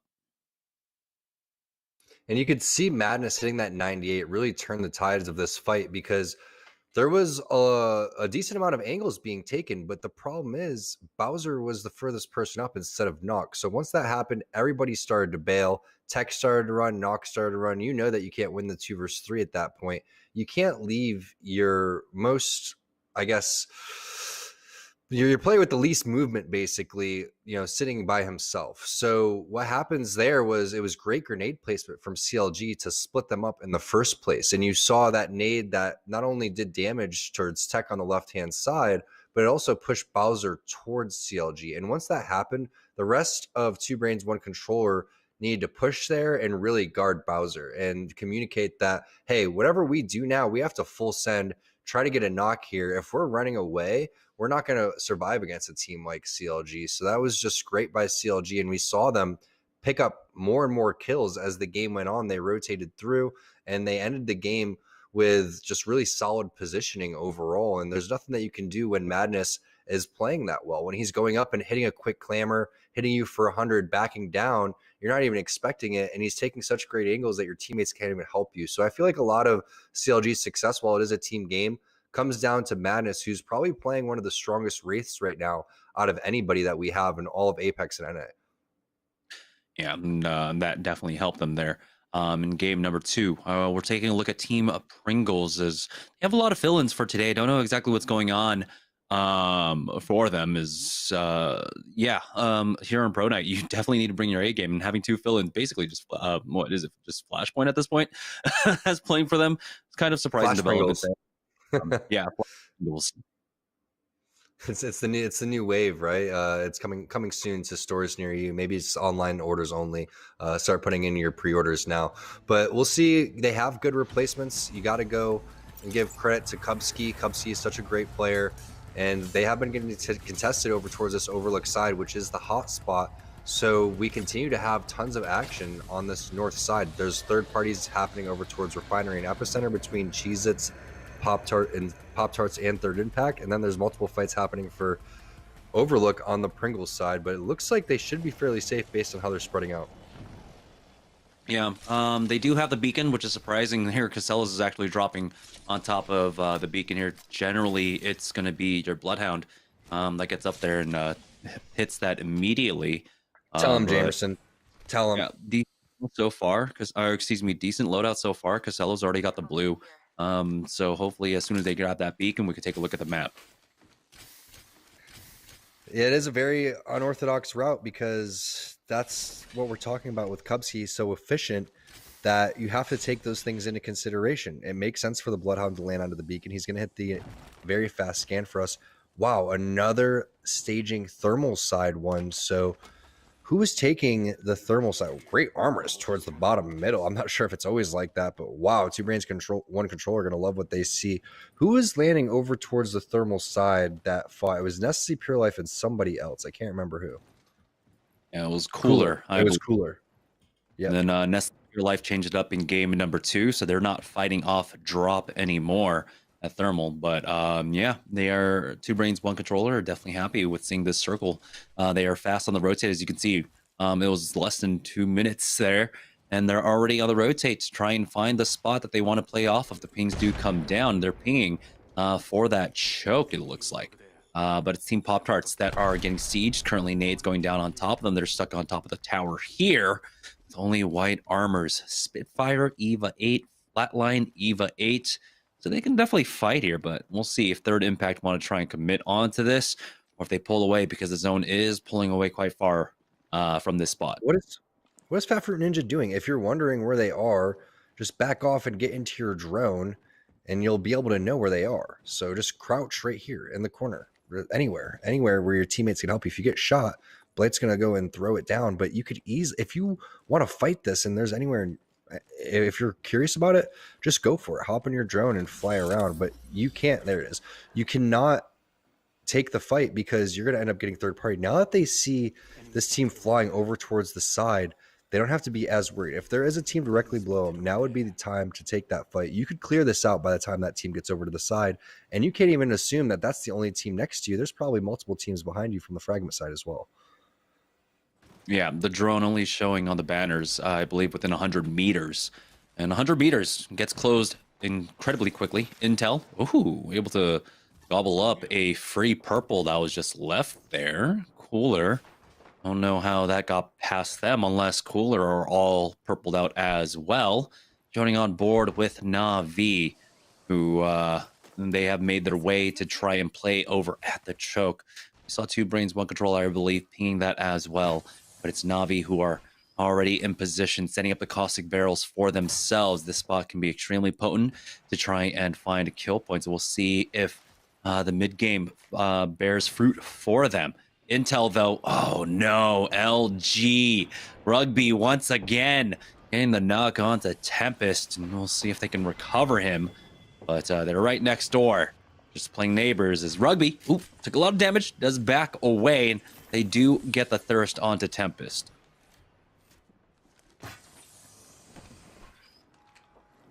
Nice thirst there. That was a lot of damage. I thought Rugby was going to go down, but he's going to have enough time to hit that Phoenix kit. It's weird to me that both Intel and LG are fighting for this particular building. They must know that this is going to end directly here. I felt like Cooler should be involved. Cooler has to be. Yeah, Cooler's definitely in the vicinity. Multiple teams rotating over towards the back, over towards the choke area. Now you have to be extremely careful if you're Hill. That's going to be, I think, 4 teams all stacked up on this area. And LG is just going to big chill. That's the power of the crypto. You're going to see exactly what's happening over here. Unfortunate for Tempest that he gets taken out. Otherwise, he'd be involved in this one. But you don't have to do anything if you're LG. You're literally stacked up in this building. They're so experienced when it comes to this. And now Intel's going to be able to help you over towards this outside. Is really all teams trying to do is get this banner and retreat back towards Hill. Yeah, once they get another port, there might be an opportunity to go down into thermal as, oh boy, Rice Krispies in trouble as they try to come in to go in for that. It looked like a kidnap play, but they're trying to push in onto LG, I believe.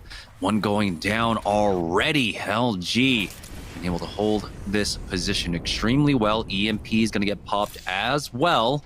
Try and slow things down even more. So like you said, a lot of teams currently in the area right now. Rugby, oh boy, drop down to about 20 HP. We'll pop that bat. They have lost their crypto for now. Ron, we'll see if we can recover him as he does climb up. They're going to pop the barrels to give themselves a little bit more cover to work with, and it looks like maybe they'll have an opportunity to try and get that res, as they had a helping hand there. Someone was trying to shoot Ron through that doorway, just pops the barrel instead.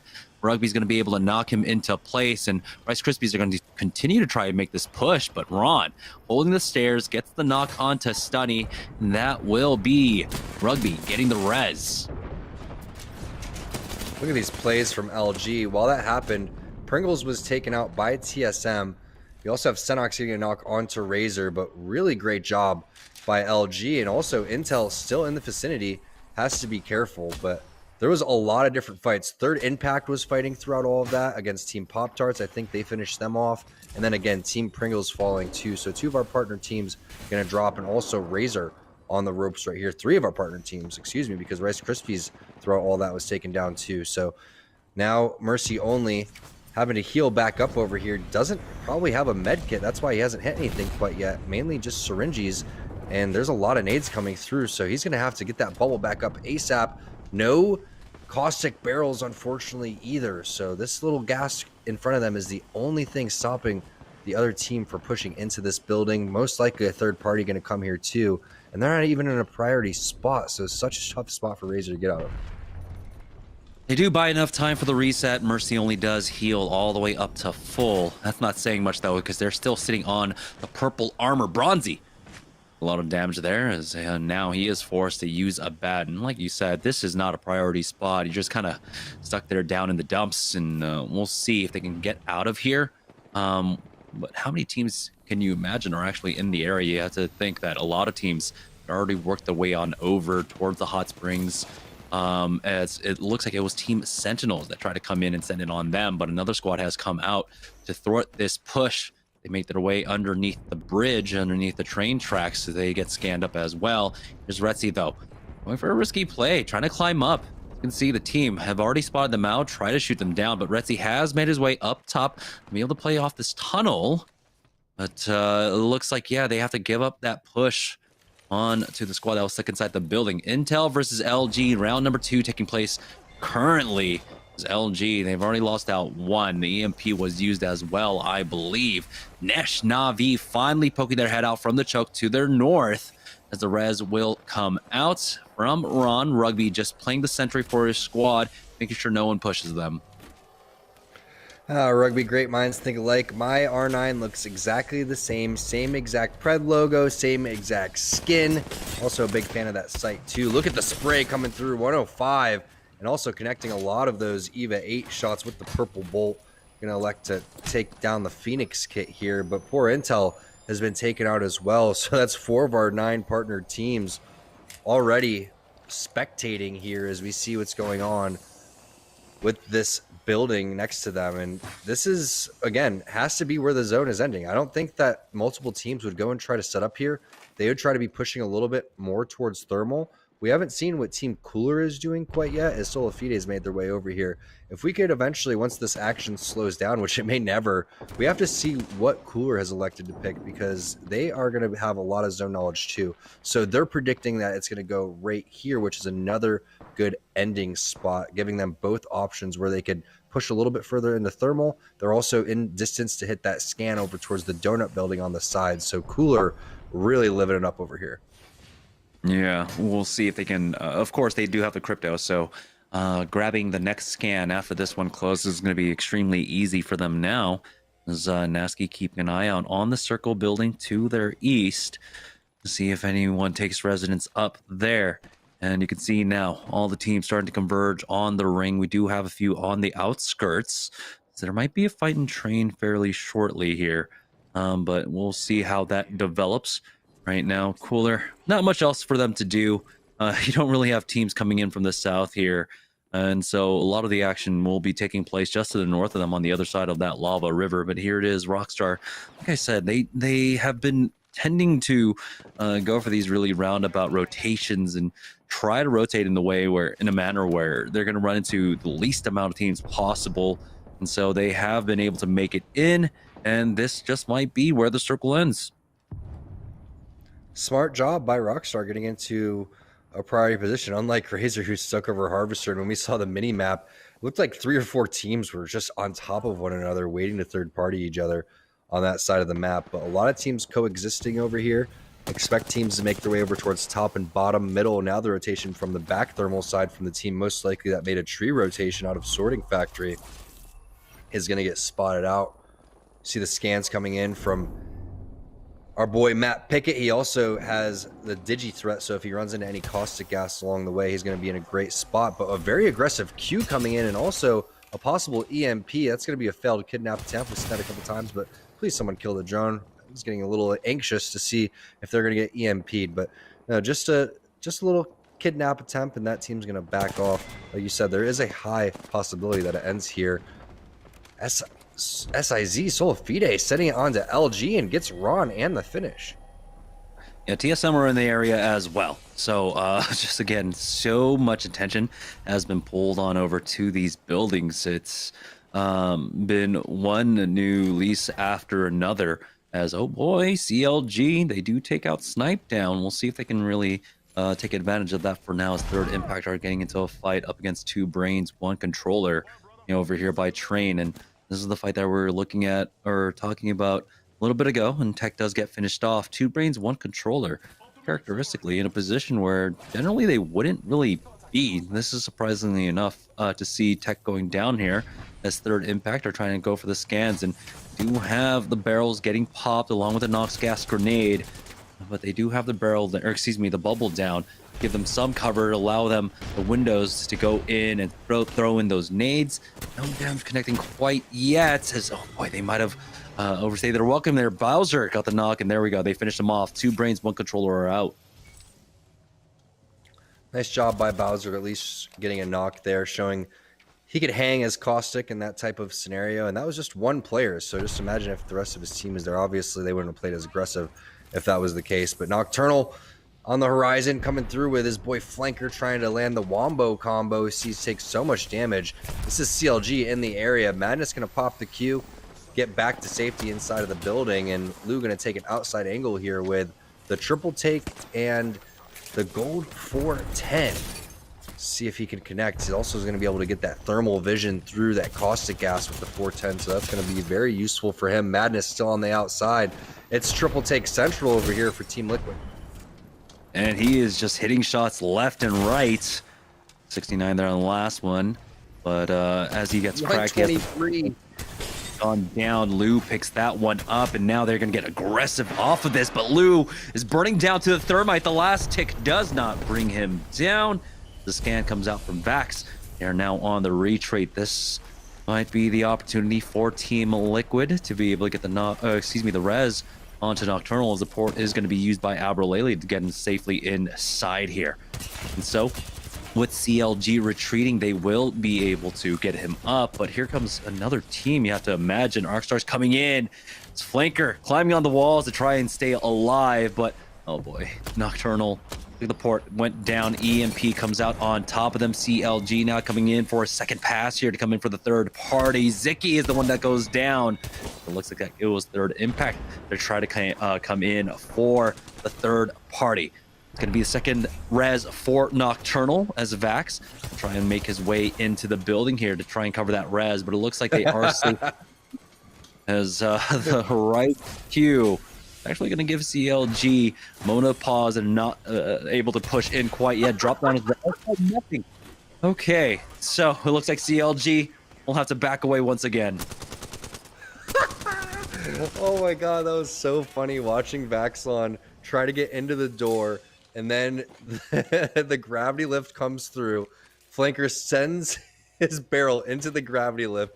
It hits. I wonder if you could actually splatter someone and kill them into the wall if that was the case. That would be so funny to watch. But either way, great job in reset from Team Liquid. Nocturnal, unfortunately, was in such a tough spot where Albarelli basically puts the portal on him and he takes it and then reses him directly in the portal. So he got sent back through, but they're still going at it. And Albarelli is going to take down Madness. It doesn't matter if mistakes were made. They still recovered and did a fabulous job. Lou over there going to take down Nocturnal. That's going to force out the black hole, and Albarelli's in the vicinity. Vaxlon is the last player alive in the 2 versus 1. Flanker needs to come through and help his boy. Albarelli doing so much damage throughout all this, and they should be able to finish it off. One more massive shot is going to do it. Great recovery from Team Liquid. CLG going to fall.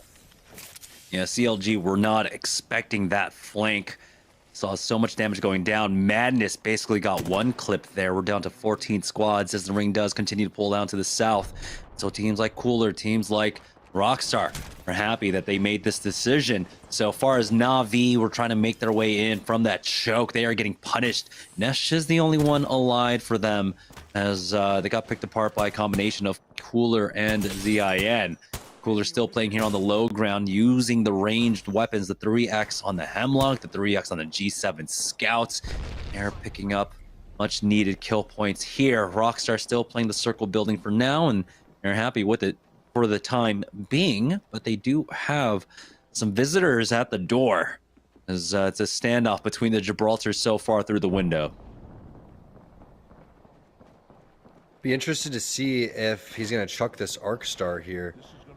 They could potentially make a play. If he arcs towards the left-hand side of where they are, they're going to be forced to stay right-hand side, and they could line up some pretty free shots. You could also throw a bubble here and do some serious damage. I would have loved to see Ak try to get a little bit aggressive in that case. You don't want to split this because this team, if you do have to rotate, is going to cause huge problems. Basically what Rockstar is hoping for is that another team somewhere else is going to add pressure since there's 12 squads alive and this zone is closing. But it's just not happening. Team Cheez-Its playing a little cat and mouse game here and tossing down some emotes. I don't think any action is going to happen. Yeah, it's a big standoff. Of course, you always have to worry. Cooler are in the area, in the third-party central as ZIN. They do have some high ground, it looks like, to play off of, so they can commit to this fight for now. It's 12 squads, 29 players remaining. I think it just picked up from 27 to 29. Black hole has been used, and it's going to be Team Liquid then, but it was instantly cleared by Inhumed, and so they're safe for now. Of course, they've got the caustic, so they can just really bunker down in this building. But about a minute's time, they have to make a move, and they're already getting challenged there for the position of the north side where you are in on the ring. As you can see, the pings are coming out. Try and find a position for themselves. Here comes the Nox gas grenade. They are trying to rotate in, so that might provide some coverage for them now. But here we go. Using the Beast of the Hunt, you get the red outlines, but Naughty and Inhumed have taken so much damage. They port back for a reset as they still have 30 seconds to go before the zone starts closing. The Cooler trying to finish the job on Na'Vi. Nesh will go down. That's going to be Nasky to pick that one up. Strafey burning down to the thermite. Kuya barely survives there. But will he even have an opportunity to try and go for the res? We'll see ZIN taking the port back, and they might be able to punish them here, and we'll find out in just a moment. Kuya does get the full heal, but at what point does he get the res onto his squad mates if he even has that opportunity? He's going to try and stick it here onto Strafey. Yeah, and that's a glitch. They're not actually in the ring. Shots coming through the fence here. And I don't think he's going to be able to get Nesh up. Great job by Cooler just kind of baiting. They've been looking at this angle for such a long time. And I'm so glad that Cooler knew where this zone was going to pull throughout the entire time. Also a great job by Rockstar to make the rotation. And even Team Cheez-It going over towards the bottom. But now we see TSM in the vicinity.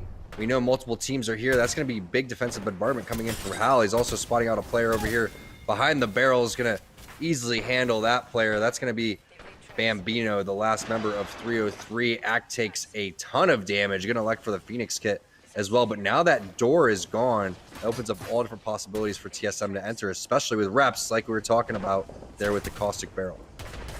Yeah, good clear on that first barrel, but Kremlin has to back away now as they're getting picked apart from multiple angles. So many teams have made their way onto the south side of the zone. Crummy's the only one up now as that Pickett has gone down. He's just going to heal up for now. Big fights are taking place. Good peek out. And that's going to be TSM going down along with what looks like Liquid as well. Cooler. They were able to get the initial spot dropping down here at Thermal, and they've been able to pick up a lot of kills along the way as well. Here comes the res, and Rockstar have fully recovered.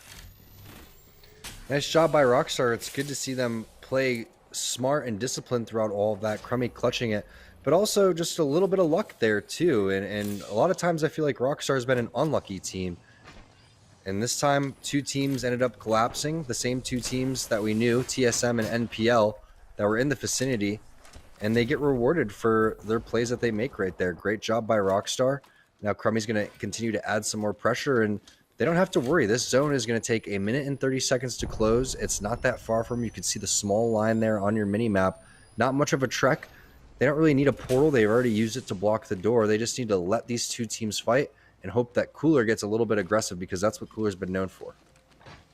Yeah, Crummy making sure the high ground is clear. They'll have the scans as well. A lot of barrels underneath them, though. Going to pop that early on. And, you know, them being used early there, that might mean no barrels for that late game. Even though they do have, of course, the the bubble to play off of as well. They do have a Wraith porting all the way on over. Has to take it right on back at this point, says Rockstar once again with the ultimate high ground position. Just trying to wait it out, trying to wait for these squads to start fighting here as the Nox gas grenade gets committed into the fight as well. 50 seconds as the zone continues to close. EMP will connect onto all the players left in this zone as they're just trying to wait this one out. Again, it's a game, it's just patience at this point. Oh no, the bubble is just way too far. Rockstar losing 2. Crummy's the only one up now. Cooler, they pick up 2 Applejacks in this fight as well as Crummy's going to try his best, but he does clear that one up, so he does secure top 2 at the very least for his squad. It's going to be Team Applejacks to take the win here in game number 3. Nice job by Applejacks. Really unfortunate there for Team Rockstar that they just blew it with the bubble. They had an opportunity to even kill the EMP, and I felt like just time stopped for them. Like they just sat there and accepted their fate. No one shot the drone. Nobody hit any cells or batteries. Looked like they were just waiting for someone to make a call. Well, I'll tell you what the call is. Drop down and put the bubble, and all sit in the bubble full shields. That's the play. Just do it. It would have been an easy win for Rockstar. Instead, Team Applejack's going to take the dub. Yeah, 2 of them going down as they try to just slide into the bubble there. Yeah, make sure, of course, you join in our giveaway. Just type in !giveaway for a chance at Rockstar swag that we're going to be doing throughout the night. We have hit halftime, though, so we're going to take an extended break. When we get back, we'll have the second half of Series E. So we'll see you guys then.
Welcome back to Series E. We took our halftime break, and now we're going to have the next 3 games of the evening, the final 3 games of the evening here. And so before we do that, let's go ahead and take a look at the leaderboard to see exactly where everything has shaped up. We've had 3 separate winners so far, but some consistent performances throughout some of our teams. So taking a look at it, is going to be Cooler Esports in first place with 38 points, but right behind them, it's Team Liquid with 37. TSM are up there too with 32. Yeah, and shout out to our new partner, Mobile One, for powering this leaderboard. It is looking like the EU team's starting to creep up a little bit, like you were saying, Jamerson. Cooler really starting to represent. They finished 3rd last week, and they're really confident right now. So it's not surprising. Team Liquid is also playing really confident. You saw the way that they were pushing in with Horizon, the way that they were able to win that game. And TSM with Snipe Down on Wraith. It's been nice to see CLG, Luke filling in for Pow. And yeah, I'm surprised with Team Applejacks. It's been a while since we've seen them pick up a dub, but they are one of those teams that rise to the occasion. They play better on our pro days. Congratulations to them for picking up a dub. Keep it up.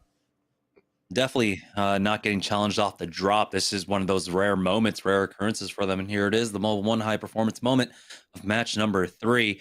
Rockstar holding the circle, building here. And there were a lot of teams that ended up funnily here. I believe TSM was the team that was just outside. And yeah, Applejacks as well. And NPL, yeah. Sorry. I think it was NPL that was outside of, yeah, it was NPL outside there with them. And this is when Crummy ends up, playing this fairly well. I thought that if there's time to hit a syringe, there's time to go look around, either hit a res or make some sort of play. Fortunately, the barrels were very well placed on that staircase, and that was the rest of the players there. So really heads up play by Crummy, kind of putting himself in a 1v1v1 situation as the last 3 players alive from each team were really trying to duke it out, a Caustic and 2 Wraiths. And Crummy was the healthiest out of everybody. So it's really important in all of these situations to really pay attention to the sound cues and what's around you so you can just make your decision on what you want to do. So he stops the syringe, ends up making his play around. And then at the end here, he makes a little mini portal just in case another team like Cooler, who ends up taking below them a little bit later, wanted to come up. He was 1,000% safe on everybody being able to heal right there, because no gold backpacks were in play up on the top donut. But it was this great play, but also a combination of the rotation, which they really struggle with. They've always been a team to play the edge. That's the first time in a while we've seen them get into a priority spot, lock it down, and be rewarded from it. So I'm glad to see them do that. Yeah, and so heading into game number 4, we'll see if they can continue this momentum, which maybe started off last night in game number 8 during our open registration night. But definitely you can see what happens when they don't get challenged off drop, when they're able to play a little bit more of their own game and not be delayed on the rotations and try to dictate more of how their gameplay actually unfolds. So as we head into game number 4, here we are on board with them as we join on board, never mind, this time with Team Pop-Tarts, which, Third Impact is in the area. Spotted one out, Farmer Lucas there on the high ground, but unfortunately he's only got the Re-45. Difficult to try and get a knock from that range, and oh boy, they've already lost out on one. Light, the first one to go down. Not having that bubble is going to be a huge detriment to them. Third Impact find one more knock, and it's all up to Farmer Lucas, who drops down with that Re, has no more ammo. He does actually get the knock onto Jazz, but he still can't fight. He doesn't have any guns, and this is going to be very unfortunate for him, as we'll see Third Impact just slowly finish them off, and Team Pop-Tarts are the first team out. Sentinel P20, my favorite combo in the entire game. No, it's not. That was a horrible start for Team Pop-Tarts. It's not surprising that Third Impact was able to win that, but that's an ongoing battle. That's going to continue to happen. Free purple armor there. Coming down for Ack, that's going to be great on the Gibraltar. Should be able to get that to red fairly soon. Be surprised if he keeps the R9 here. He's obviously got the Mozam, so he could put any type of bolt on it for a little bit later. If he finds the Mastiff or the EVA 8, ideally the Mastiff, so you can ADS with the Gibby. But we haven't seen as many scouts as we used to, Jamerson. I feel like triple take, charge rifle has been a lot more common. The triple take for CLG in that fight that they actually didn't finish off against Liquid was insane. That 410 was slapping. He hit a 123. I think overall he did about 400, 500 damage with the triple take when we were on his screen. Now we see what Intel's doing with their rotation. They land Harvester. Unfortunately for them, Harvester is the only place without a beacon. So they're not going to be able to get those fast scans for Tempest, but they are going to be able to get free loot and a fast rotation.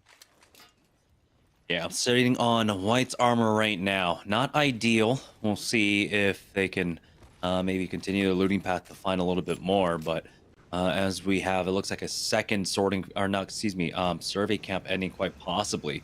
The ring pulling up to the north on board with Solofide. They are taking the bubble, or excuse me, the balloon to make their way on up from Fragment West now to try and gain control of this north side of the map currently. Triple blues for them.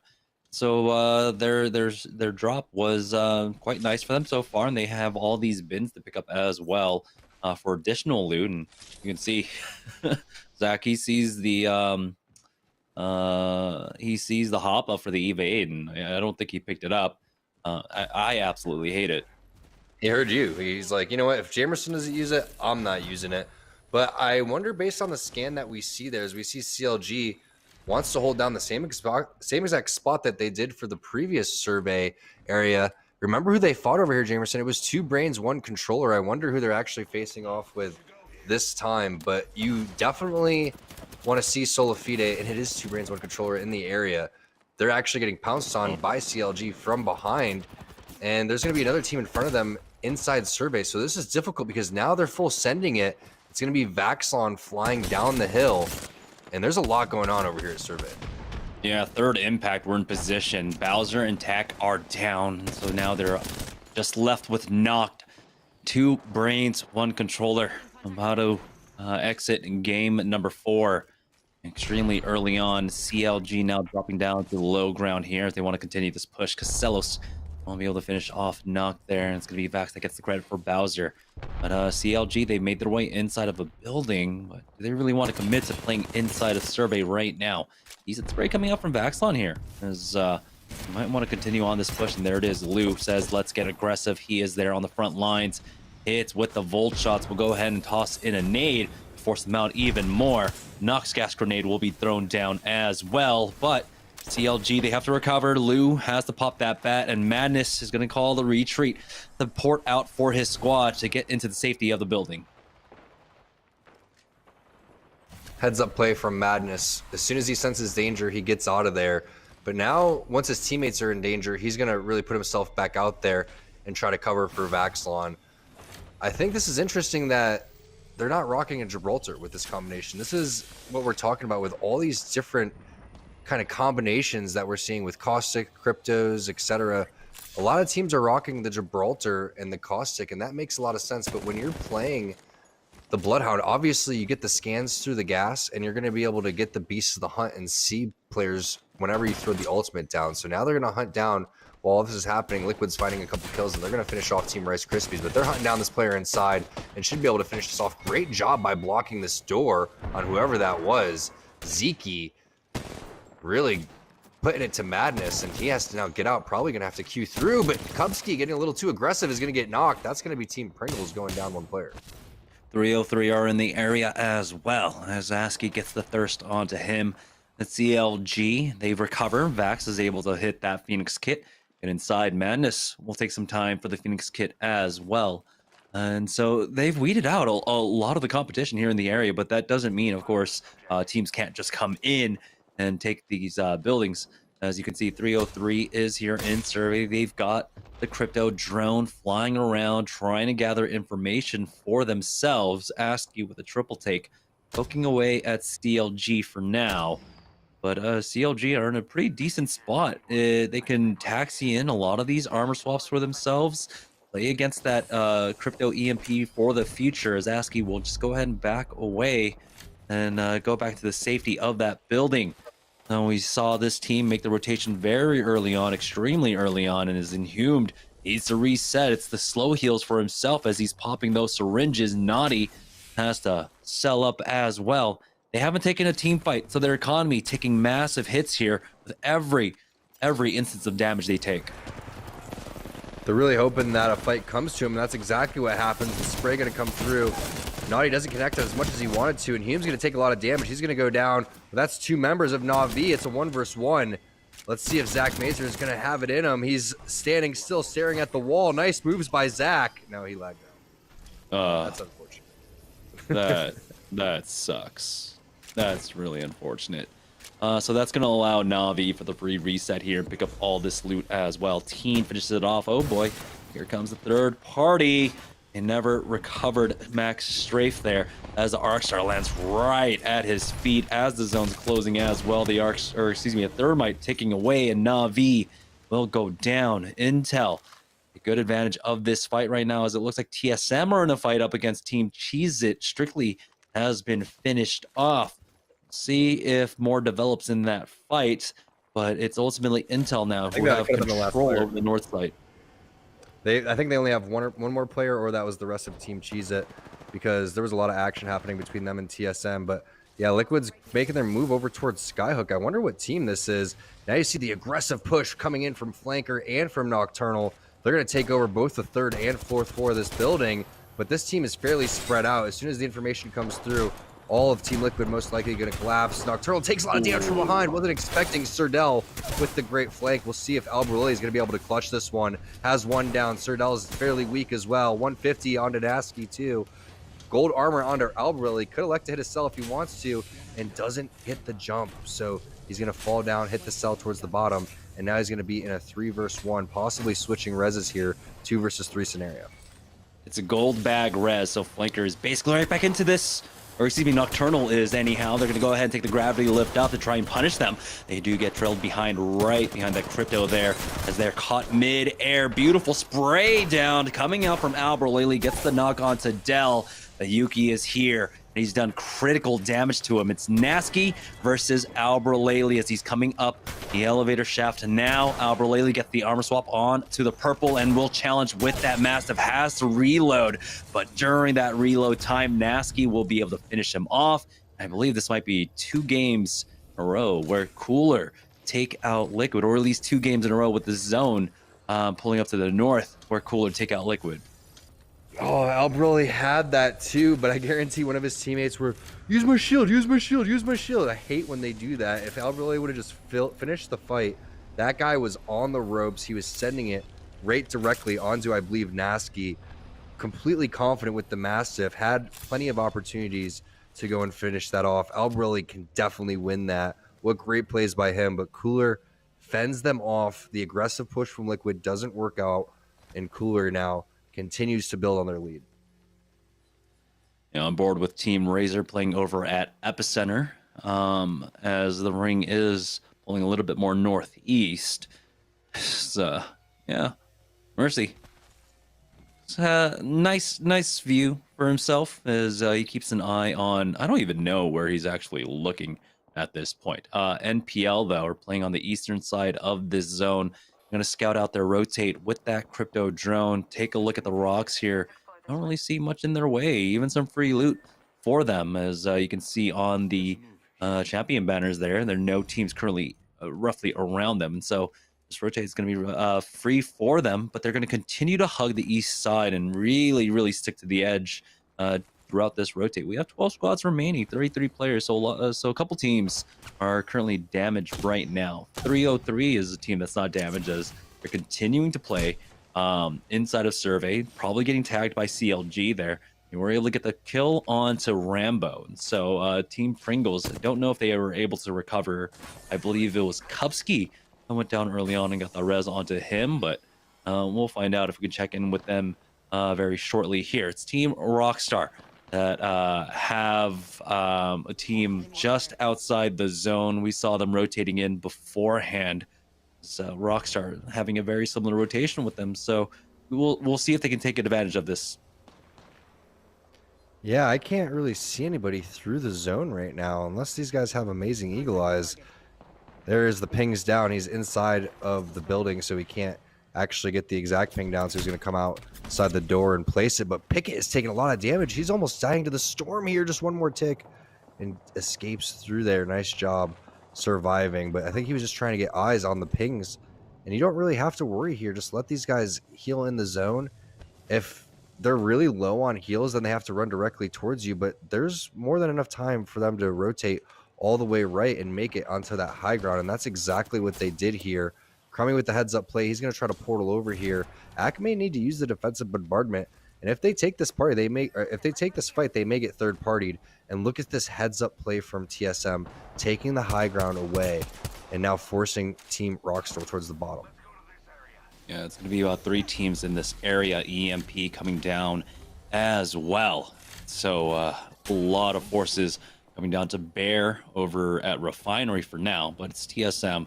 They've got the composition to try and hold it. They've got the crypto, they've got the caustic. It's really about trying to find where these threats are. They don't have the Bloodhounds cues, so they're finding this a little bit blind and also getting tagged by a squad all the way over by the rocks as this zone continues to pull on over to Refinery here. Now we'll go ahead and head inside to heal up for now. And again, can't hold too much real estate over here in the main Refinery building, and so I like how they do just fall back to this spot. We've seen zones end directly where they're standing, basically below the train tracks outside of the door. So there's a lot of different endings here. Ping's going down towards the very backhand side of Survey, actually. So I don't think this is going to end where TSM has set up. We should go back to that map and kind of see where everybody's at, because Applejacks really isn't doing anything down here.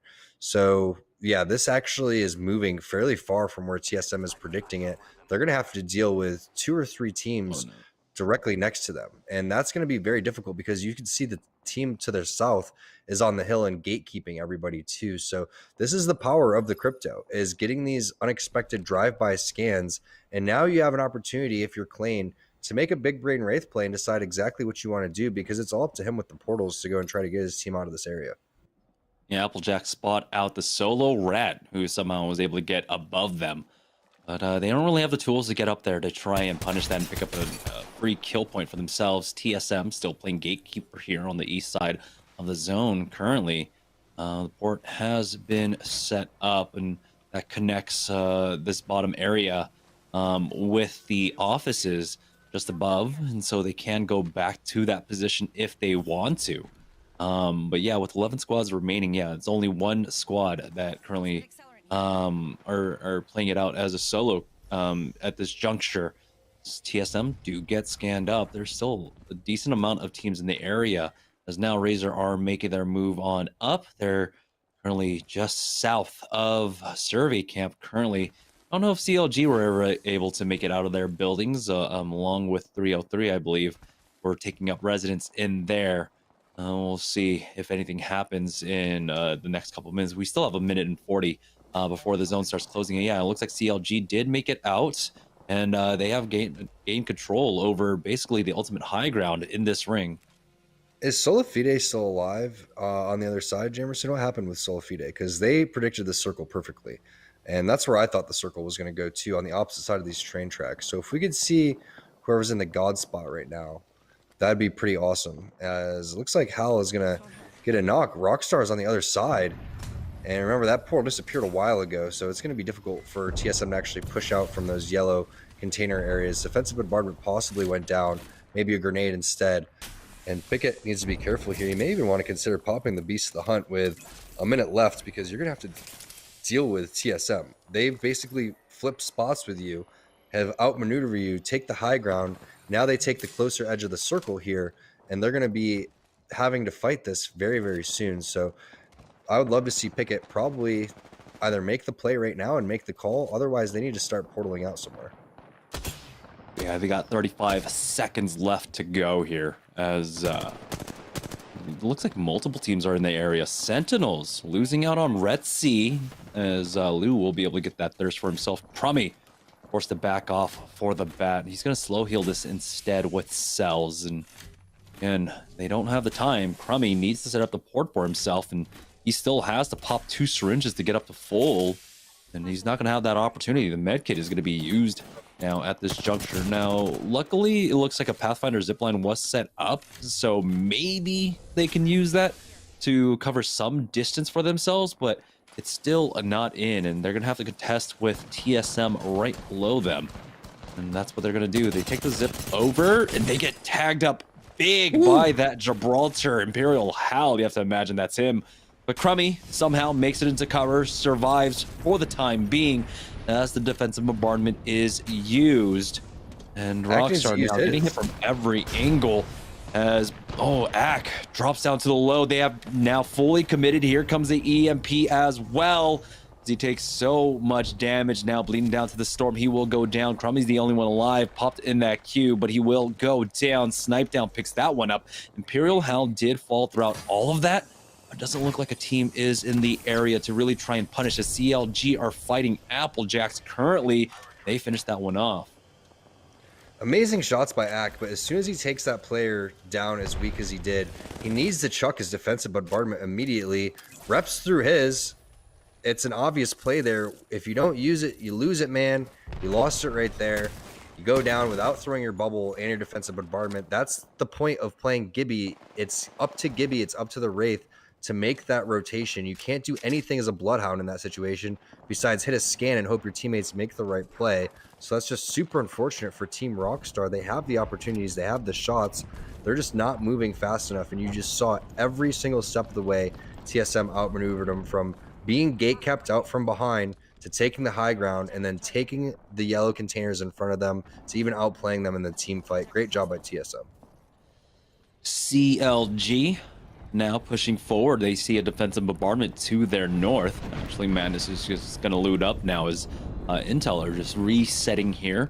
Got 17 seconds now as the zone starts closing. Hill with a great peek. They get the finish off onto Yuki. It looks like Nade does come in to try and convert now as they want more kill points here. Intel waking up in game number 4. Here there's another Arcstar. Try and flesh out that guy, but the knock shield damage, that's all it is, as it looks like NPR are getting into fight with TSM at a very crucial time right now. Hill is able to finish off Nasky. We're down to 6 squads, 14 players remaining. Intel making their rotation in with the fight taking place to their east. This is going to be a free rotate for them, but the dangerous part is CLG now. They have the high ground here as they go on and start making the rotation in. They do get pushed. That's going to be Dell, actually, the last remaining member for Cooler. TSM get finished off by Team Intel. It's going to be CLG versus Intel in the final fight. Big shot with the Kraber. Vax wants to take advantage of it as he drops down with that R9, takes out Teen, pulls out the Mastiff. It's a trade, but CLG have the numbers advantage. 104, and CLG take game number 4. Jamerson, you saw those shots, right? Chat, you saw those shots. Those shots were insane. Every time you switched to one of the players from CLG, it was 274, 100, 100. These guys were not missing. The tracking was perfect. Even the Mastiffs for Vaxilon that were hitting for 60, 70s looked like 112s to me. Those were perfectly lined up. Great job and great push there from CLG. Absolutely beautiful. We've been seeing them play these north zones extremely well. We're going to go ahead and take a break. When we get back, we'll have game number 5. So the first time I had a Rockstar Energy Drink was quite recently. Right before a tournament, I was needing a little energy boost. Cracked one open, boom. Ground though, and want to continue this fight as Knock has pushed into the building. It's a 2v3 in the favor of Team Rockstar. They lose out on one, down to a 2v2 now, using the Knock shield really well. But Solafide have gotten involved in this now, taking out Crummy as both sides now losing out. It's all Solafide though as they continue to push up. Matt Pickett now with. Hi, I'm Matt Pickett. I play for Team Rockstar in Apex Legends, and you're watching Series E.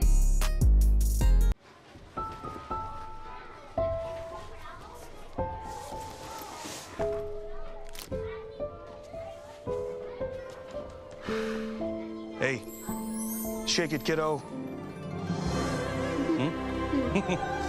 Love Dad. Oh.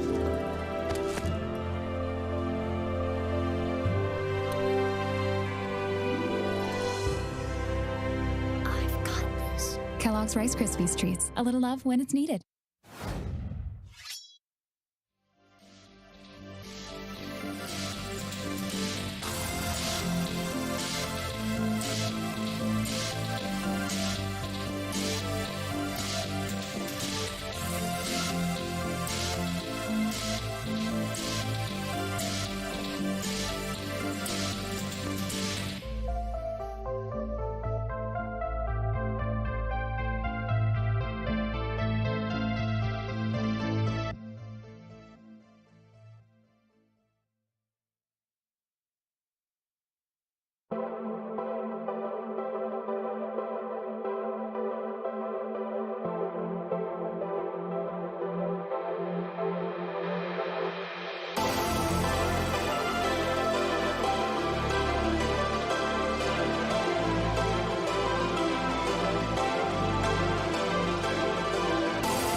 Welcome back to Series E as we are getting ready to head into game number 5 here of the night. Just 2 more matches before we close out the week here for Rockstar Week. And we've been seeing some good performance out of our partner team so far. And see if they can try and bounce back, though. It's been teams like Cooler, Liquid, who have been really dominating the night. And so let's go ahead and take a look at the leaderboard, the Mobile One high performance leaderboard of the night. CLG, Cooler, TSM, and Team Liquid all up in the top. Yeah, this is the big hitters, basically our 2 most winningest teams in NA, sitting at the number 1 and 2 spots. Liquid, another tournament winner in the past, is going to be coming in 4th place right now. And then Cooler, who has started to just kind of showcase what they're made of. And it was great going and having the interview with Nasky and with Yuki, sitting there talking about the meta. And I really agree that Caustic and Crypto is the strongest. It's nice to see CLG get it done with the Bloodhound. I guess it really comes down to what you're best at or what your flex player is best at in terms of who are they most comfortable playing, who's going to bring the most value to your team. And you have to also kind of take in consideration what a lot of the other teams are playing too. So a great spot in the meta right now, but you can see those top 4 teams, Jamerson, really setting themselves apart. Yeah, let's take a look at the Mobile One high performance moment of the last game. Looks like it's CLG pushing over here towards the train side. I didn't know that Solafide died, but like you were saying, they were running low on just all of the resources that they had. And it started with Lou with the 152 right there. Big shot. If he doesn't hit that, that really changes a lot of things. Keep in mind that Intel was coming through weak because they just had the fight with TSM, but the shots were amazing here coming in from Vaxlon. I'm surprised that he even gets knocked throughout all that. 271 to the dome for Lou. Madness comes in, cleans this one up fairly easily with the 104. So great aggressive shot there from CLG, and they don't need the crypto EMP, and they're just going to fly through. And it's nice to see that Lou's filling in for Pow, and they're still having such a great day when the rest of these teams are playing with their full rosters for a majority of them. Yeah, it's been a great week for the Krabers. Definitely, we've been seeing some absolutely insane shots as we saw there in the Mobile One high performance moment. It's Team Intel that definitely did take advantage of, I believe it was Third Impact. I can't quite remember who ended up pushing Solafita there in the north. They did play it out into the end game. It was just really unfortunate. You got a Kraber on the other side, you take massive damage, hit to the body for 156. You're basically out of that fight, and it was just really good aggression at that point from CLG to close it out. Let's go ahead and head into game number 5. Team Intel, of course, with Sentinels in the lobby, do not drop over at Sorting Factory. They just take Harvester here. They take a while to loot, which is why I'm impressed by how quickly they rotate. I thought they rotated pretty slow, to be honest, but they missed the jump right there, and that's going to force Teen all the way to the opposite side of the roof. Harvester is one of the fastest places to loot, but you're not going to really get a lot of good stuff. It's more or less we're directly in the center. We don't have okay, just look at the wall here while we're at it. I think he kind of got stuck in there with his drone, but Tempest is very interested in getting a lot of information towards this sorting side. So he's going to go and pop this up, try to get this scan. He's directly about 200 meters away from it. So he should be able to give us where this next zone is going to be. Heads up play there from Tempest in the exact range that he needed to be. This is the fight though. Pop-Tarts, Third Impact, and Cheese It all the way towards the Survey Refinery side.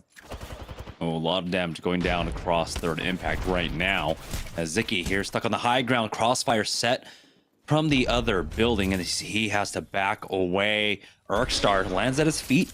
He does get behind cover. He's healing with the syringe though, so he might not have shield heals, unfortunately, which is what happens when you take these 50-50 fights. Just don't have the heals, and it is Pop-Tarts who are fully healthy here, and things might slow down for now as Blight does hit for Flesh, just poking away with that Volt. They got the knock onto Jazz, and they want to try and get the thirst, but you know they can take this team fight, win. Fat Fruit Ninja gets pushed though, and he has the Eva 8, just needs to connect one more bullet. There we go, one more pellet. Zicky will fall. So now it's going to be the 3v1, and ooh, the finisher to get the reset on that armor for himself as well. So it's a minor thing, but that's going to allow them to, you know, have a better economy at this point. We do have the third parties coming in, CLG, along with the team coming in from Refinery as well. But of course, they are inside buildings, so maybe they don't push, and maybe the presence of multiple third parties stops them and keeps them safe for now. Yeah, we got to hop back on over to survey and see what's going on, because Applejacks is just getting scans and picking their god spot. So they're going to be set there for a while. But Cheez-Its in the area, like you said, possibly CLG is over here. Strictly is going to have to pop a Phoenix kit because he takes so much damage. But the way that you win that team fight so quickly against Third Impact is going to give you a lot of confidence. It's also going to give you a little bit more charges on your Evo armor. You're going against 2 gray armors here. You should be in good position. Love this play from Strictly. He also has the gas grenade if he wants to go and use that one. But Pop-Tarts has to be careful because they're going to get pinched between 2 teams. Yeah, and so Cheez-It, they have the high ground. Someone set up a zip line for them earlier, so you want to press F1 for the thank you there, whoever was that. Strictly will go ahead and toss in that Nox gas grenade. Never mind, it's just a regular nade here. With the 15 damage on that, but there it is, finally committing with that Nox gas grenade. That's going to flush them out into the open. That's going to be into the waiting maw of the third party as well, but Strictly does secure that knock onto Blight. Never mind, it's Third Impact actually able to get that one. Or excuse me, man, all these Steam names make it very difficult. The last player on Third Impact, you're right. Yeah, and Strictly did get the knock. No, you're right. Yeah, and Cheez-It, though, they need to recover themselves. They've used the bubble, but do they have the heals? Find out in just a moment as they got another knock onto Fat Fruit Ninja, but Strictly trying his best to play, ring around the rosy, and he is successful. Farmer Lucas goes down. Cheez-It haven't lost a member. They retreat into their building to heal up for now, and there it is. Yeah, Third Impact with 1 player remaining, and man, the balls on this man to be peeking on the high ground there is going to continue to try and clear up this. He's like the Terminator over here, just with the EVA 8 too, taking that 3 versus 1. Meanwhile, while we saw Applejacks rotate over here, Pringle's now making their play. Kubsky is going to be on Caustic instead of the Wraith that we typically see him on, but he's still going to at least be able to make calls. And this is a solid building, the train station building, especially with Caustic and Crypto here. You should be in range to just continually hit these scans. And this is the power of the composition that we're going to be able to see now. 2 brains, 1 controller. They are switching to it too. Instead of going on Gibraltar, Tech's going to go on over to Crypto. So this is what I love to see from these NA teams. They're understanding the situation, and this is the perfect circle to gain confidence and understand that this is a good composition and you can pull this off. These zones favor this composition. Yeah, Noct will back away to the rest of his squad. Team Pringles just to the east of them right now. They were trying to lurk, trying to take advantage of a situation, but it looks like they will have to back away as Casillas does have pings down on this building. There might be a squad in there, and yep, there are caustic barrels set up, EMP being used as well as they back away. No connects there. Intel versus LG, and LG has had their number across multiple games now, as it looks like Team Pringles will take a second pass at making this push, hitting for gold with that thermite. So this fight can be a little bit difficult, but it's right here. Oh, the Nox gas grenade lands right in his face.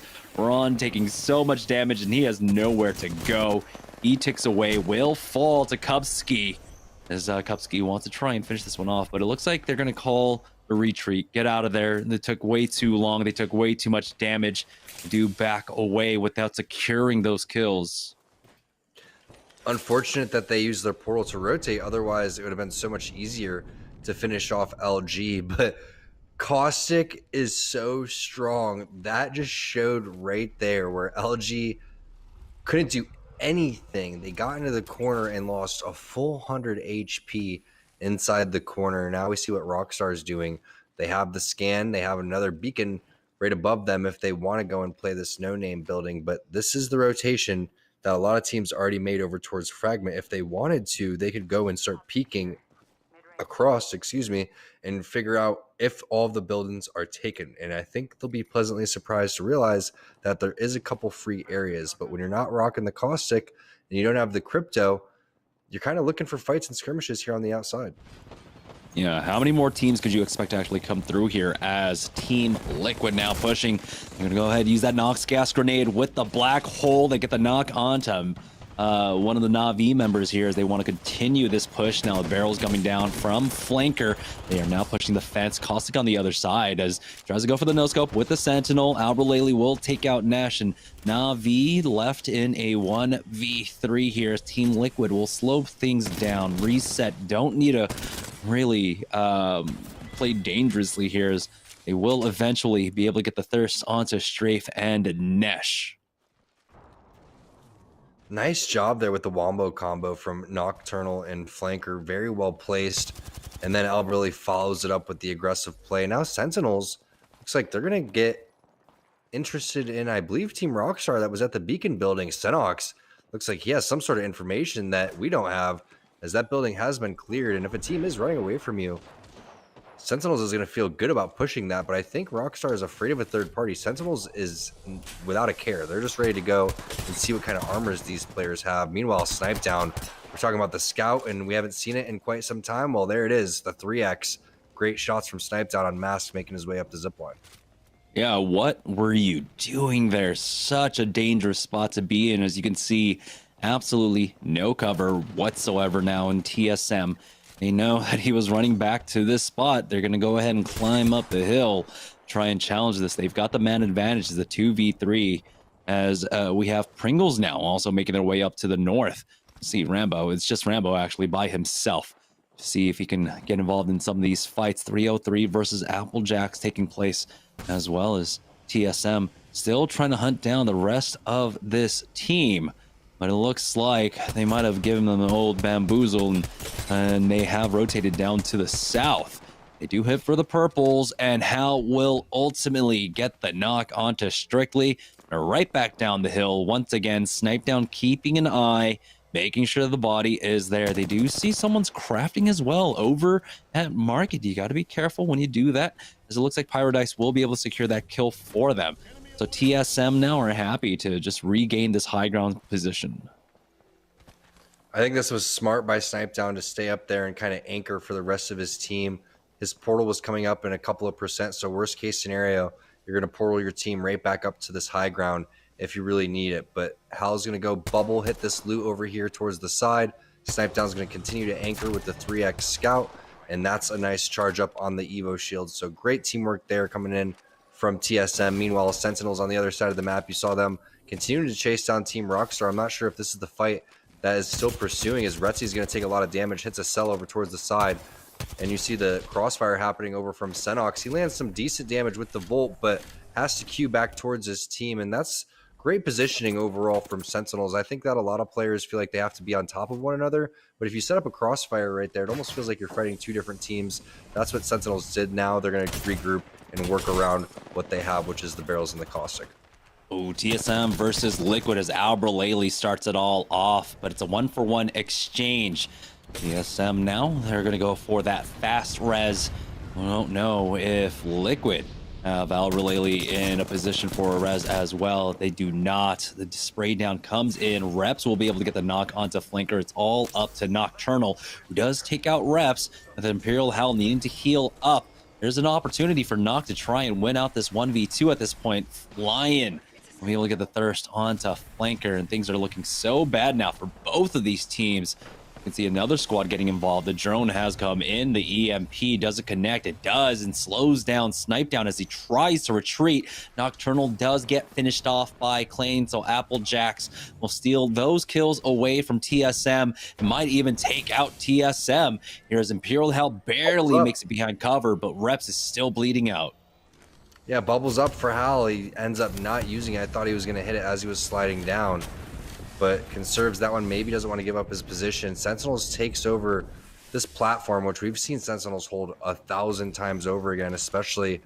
Oh, nice job by Hal to actually go and get the res back onto Reps. Somehow Reps, the world's best crawler, lives throughout World War III, and now they're going to be rewarded with a ton of loot over here. Nice job by TSM. Great portal from Snipe Down. Great communication in terms of there's another team on the opposite side of the portal. It looks like they're not fully safe yet, Jamerson. Yeah, they're just getting poked away. Long-range weapons just hitting them up, as it looks like LG are answering back for what Team Pringles did to them earlier on. Ron was able to get the knock on to Rambo and Casellos. Now it's all up to Kupski there. Probably just play this one out as a solo throughout all of this. He is on the caustic as Casellos and Rambo do get thirsted. Now he's stuck on the roof by himself. Luckily, though, no one on the high ground has the angle to peek down on him as two brains, one controller find themselves in a fight over here at Frag West right now. It's Tech, of course, did get thirsted, and they were able to recover his banner now as Bowser gives chase, but Knocked will fall. Bowser taking out one himself, tries to get the thirst, and he's trying to get through the knock shield here, but he gets peeked now from the stairs, hits for the 66-44. There it is, another fight taking place though. Rockstar versus Sentinels again. This fight still continuing here as Ack is going to be forced to use that Phoenix kit in the zone. Retzi will get the thirst onto Crummy. We'll see if Matt Pickett has any armor for himself at this point, but Sentinels now with just the holding pattern, the outside of the ring, just waiting them out. It's tough. Sentinels is the type of team where, again, if you start running, they are not going to stop chasing you. It's a sign of weakness when you start running, whether you're not confident in your fighting, whether you're low on resources, you don't have good enough guns, whatever it is. Sentinels is going to sniff that stuff out, and they are not going to give up until they find you. So Rockstar is feeling that right now, as it's really up to Ack just locking this down with 21 R301 shots. It is not looking good for Team Rockstar. Not at all, as Team Pringles just got finished off. Kupski going down to the charge rifle of Dracos here. Now they do recover the banner of Crummy, but it's about having that opportunity to try and go for the res. You can see the nearest one basically in no man's land for them at this point, moving as a duo. Not going to have the mobility of the Wraith. The zone now is closing in, and Matt Pickett from behind. Sentinels are going to full send it in on them. As you saw Retzi peeking over the fence there. Ack now with 10 HP will try to get away. A Crust will be able to finish him off. And that all started way back in No Name. Now it's finishing in the zone over towards where Sentinels now owns this high ground, which we've seen a lot of popular teams go and take. Razor likes to hold that spot a lot. Meanwhile, TSM is going to find a knock over towards the side. 303 getting in a fight over towards the Fragment Garden as great spray coming through. Retzi actually finishes off Vaxlon, so CLG going to be down a couple of players. But I love the way that 303 is playing this one, but they have a team in front of them that they're going to have to push. And we've seen zones end here. It's not going to end here specifically. I'd love to see if we can get a crypto scan on where exactly this one's going to pull and get the minimap up. TSM take out CLG. Very crucial one here, as CLG were building up a lot of momentum now, as 303 will try to move their way over the train, but there is a team already there. Tossing in the nades will clear that door, and he'll try to get a secondary frag grenade in, quite possibly. You have options to work with, as it looks like that high ground just ahead of them is available. You see the pings coming out from 303. Currently, NPL stuck here on the south side of the zone, as they do at least have the cover of that truck. Who is this on the other side? Imagine if this is Sentinels. Draco's taking a lot of damage. It's going to be forced to use that battery for himself. Now you do have the aggressive angle being set up as they are continuing that push. Big fight though, Applejacks versus Solafide. Applejacks gets cleaned up, and now it's Na'Vi making this push into the truck here. Not able to really find the angle with that massive, but going to be Nesh and Strafe to finish that one out, as Retzi can take out NPL.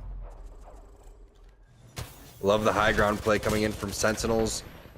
They predicted this, so they were going to continue again the chase around where Rockstar was. Na'Vi do whatever they can to stay alive and avoid the third party inside of this blue truck, but it's not going to be enough. Cooler going to try to res inside of this gas with the zone closing here in a couple of seconds. They are not going to be in. They're going to have to make their way uphill and have to deal with Sentinels who's charge rifling on the rock. And Dell needs to heal up now with 30 seconds as the zone is closing. Sentinels is just keeping a watchful eye on the south part of the zone here. Barrels watching their flanks as well. Let's see the G7 scouts shots just being spammed as pre-fire. See if anyone just walks into that. They are biding their time. The zone moving a little bit slow here. The next one So this is going to be an important ring. This is the squads are basically all committed to their positions. It's so difficult to try and rotate this one. 303 can challenge Sentinels for the high ground spot. It looks like Razor taking a fight up against Rice Krispies, and they are out. Yeah, 7 squads left here. You can see where exactly zone number 5 is going to be on this respawn beacon. A decent amount of area to play.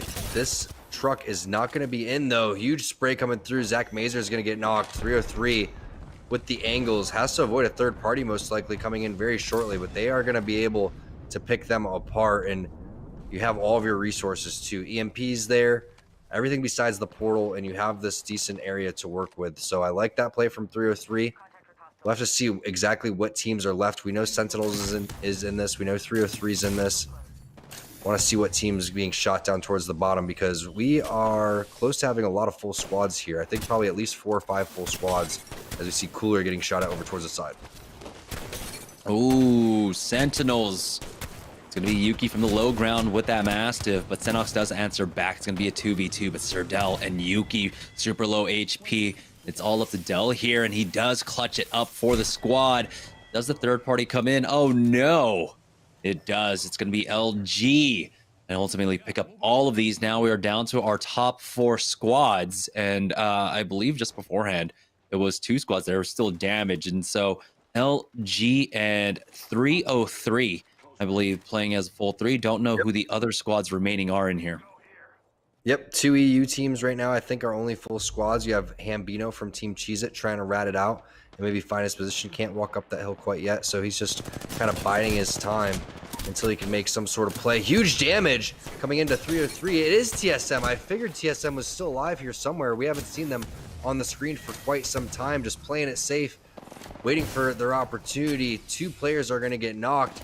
Bambino, can he stay alive and try to get the res onto ASCII? I don't think they're going to be able to. It looks like they're getting shot at from the side. That's LG and their opportunity to go and collapse on this. Keep in mind, you still have Cheez-It over towards the side, but they turn around and spot him out. Heads up play, and they do finish it off. Nice job by LG. Beautiful way to finish off that game for LG. They had all the advantages in the world and really did take advantage of that one. And so we're going to have a lot of, again, LG and Cooler in one of the top positions as we head into our final game of the night. We're going to go ahead and take a break. And when we get back, it'll be the conclusion of Series E. So don't go anywhere, guys. We'll be right back. Hey, this is Rekinishu. I play Apex Legends for Team Rockstar. My favorite Rockstar, it's just got to be OG. You know, really simple. I like it. It always just, when I drink it, makes me feel like I'm ready to do whatever the task is ahead. And it's my favorite, I think, just because like I don't like any crazy flavors usually, and it just feels like energy. It just tastes like energy. Stack Pringles flavors. Make new ones. How much do you think Pringles paid these people? Hardly anything. Hey, you guys want to stack different Pringles flavors to create new flavor combos? Here, I'll go first. Pizza, barbecue, and jalapeno. The spicy barbecue pizza stack. Get him!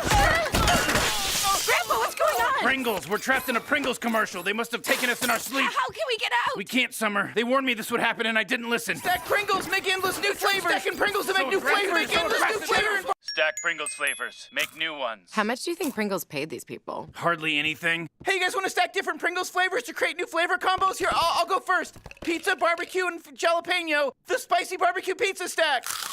Get him! Grandpa, what's going on? Pringles. We're trapped in a Pringles commercial. They must have taken us in our sleep. How can we get out? We can't, Summer. They warned me this would happen and I didn't listen. Stack Pringles. Make endless new flavors. Stacking Pringles to make new flavors. Make endless new flavors. Barbecue. Stack Pringles flavors. Make new ones. How much do you think Pringles paid these people? Hardly anything. Hey, you guys want to stack different Pringles flavors to create new flavor combos? Here, I'll go first. Pizza, barbecue, and jalapeno. The spicy barbecue pizza stack. Get him! Grandpa, what's going on? Pringles. We're trapped in a Pringles commercial. They must have taken us in our sleep. How can we get out? We can't, Summer. They warned me this would happen and I didn't listen. Stack Pringles. Make endless new flavors. Stacking Pringles to make new flavors. Make endless new flavors. Barbecue, wavy, and sour cream and onion equals a 3-layer dip stack.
Welcome back, guys, to Series E. We have one more game left. Let's go ahead and take a look at the leaderboard here to see what the stakes are, which teams are in contention, for first and second place. And we have a lot of teams here in the top five. Luminosity, Liquid, CLG, Cooler, and now TSM taking first place here. And so all these squads in the running for first and second place, but really we're looking at TSM, Cooler, and CLG. I think you can still count these top five teams in for sure, but you have to feel good right now if you are TSM, Cooler, and CLG. I wasn't expecting to see TSM sitting in first place, but it's been impressive. They really fooled me last game where I thought that they had been taken out. We hadn't seen them in the kill feed for quite some time. They were just mosey and weaseling their way towards the final circle. Didn't pull out the dub, but still it was nice to see them kind of play this sneak attack game, which is really what you need to do when it comes to especially winning the playoffs and championship format. When we talk about getting that 50-point mark and then having to win a game, that's exactly how you execute that on TSM's side. So they really have that type of zone figured out. Really good job by them. Can't wait to see what happens in this last game and see if Luminosity and Liquid could potentially make a run for it. Even though they've had pretty good games, they just haven't picked up as many kills as they were hoping for. Yeah, so with a 1 point lead, will it be Cooler once again? Or will CLG have their week here? As yeah, it's a very tight race for the final game. Here it is, the final moments. The last four squads remaining is 303. Make this push. As yeah, it was TSM left as a duo. I believe, yeah, Imperial Hell got finished off earlier on, and they didn't make it to the top four at the very least. And they were fragging out in this game. You have to admit, they were getting a lot of kills, a lot of rotations there. But yeah, 303, just too much was working against them here, getting pushed, not really having the armor swaps, and ultimately just falling.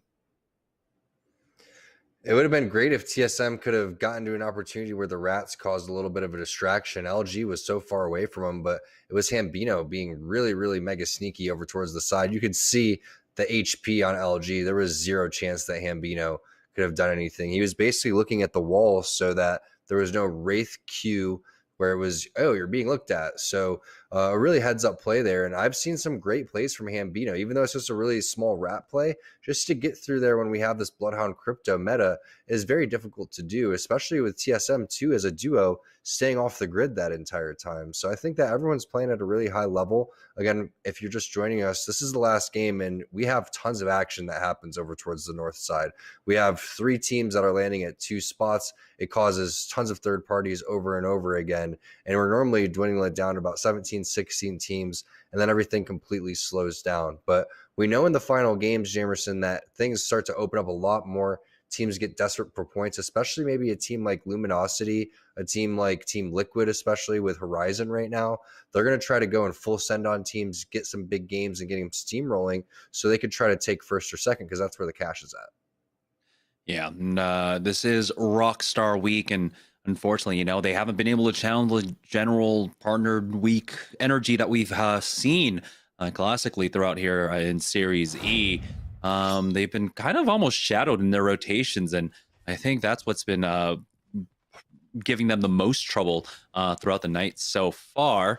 As hey, this is pretty nice, a decent start with triple blue armors. They still have a lot of looting to do here in Lava City. And also keep in mind, Rakinishu is not in, and Rakinishu is one of the strongest Gibraltars that we have in North America, in my opinion. I've seen a couple of small misplays from Ak on Gibraltar, which probably isn't his natural legend.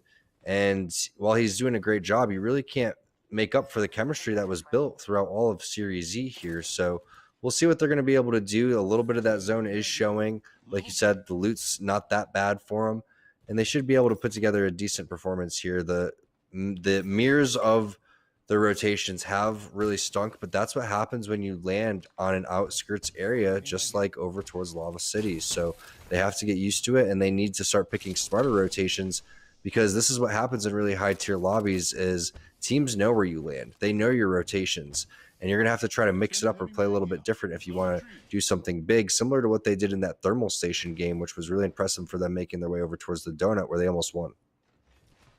Yeah, it was just a minor hiccup with their bubble that ended up costing them the game. And hey, they have a really easy rotation this time around. The ring pulling down over towards the launch site.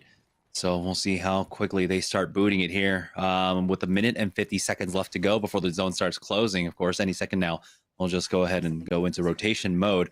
Go ahead and swap on over to other teams to see what's going on. I mean, we haven't seen a peep out of the fight that's been taking place up north, surprisingly enough, as we do join on board, and that's why it's just a very slow approach coming up from both squads. Farmer Lucas getting tagged down. Blight is on the rampart. They get the first knock onto Ziki. Bubble has been used. They push in. Third Impact want to answer back, but they've already lost 2 now. Pop-Tarts looking to close this one out, and they need to do it quickly before the third party start coming in.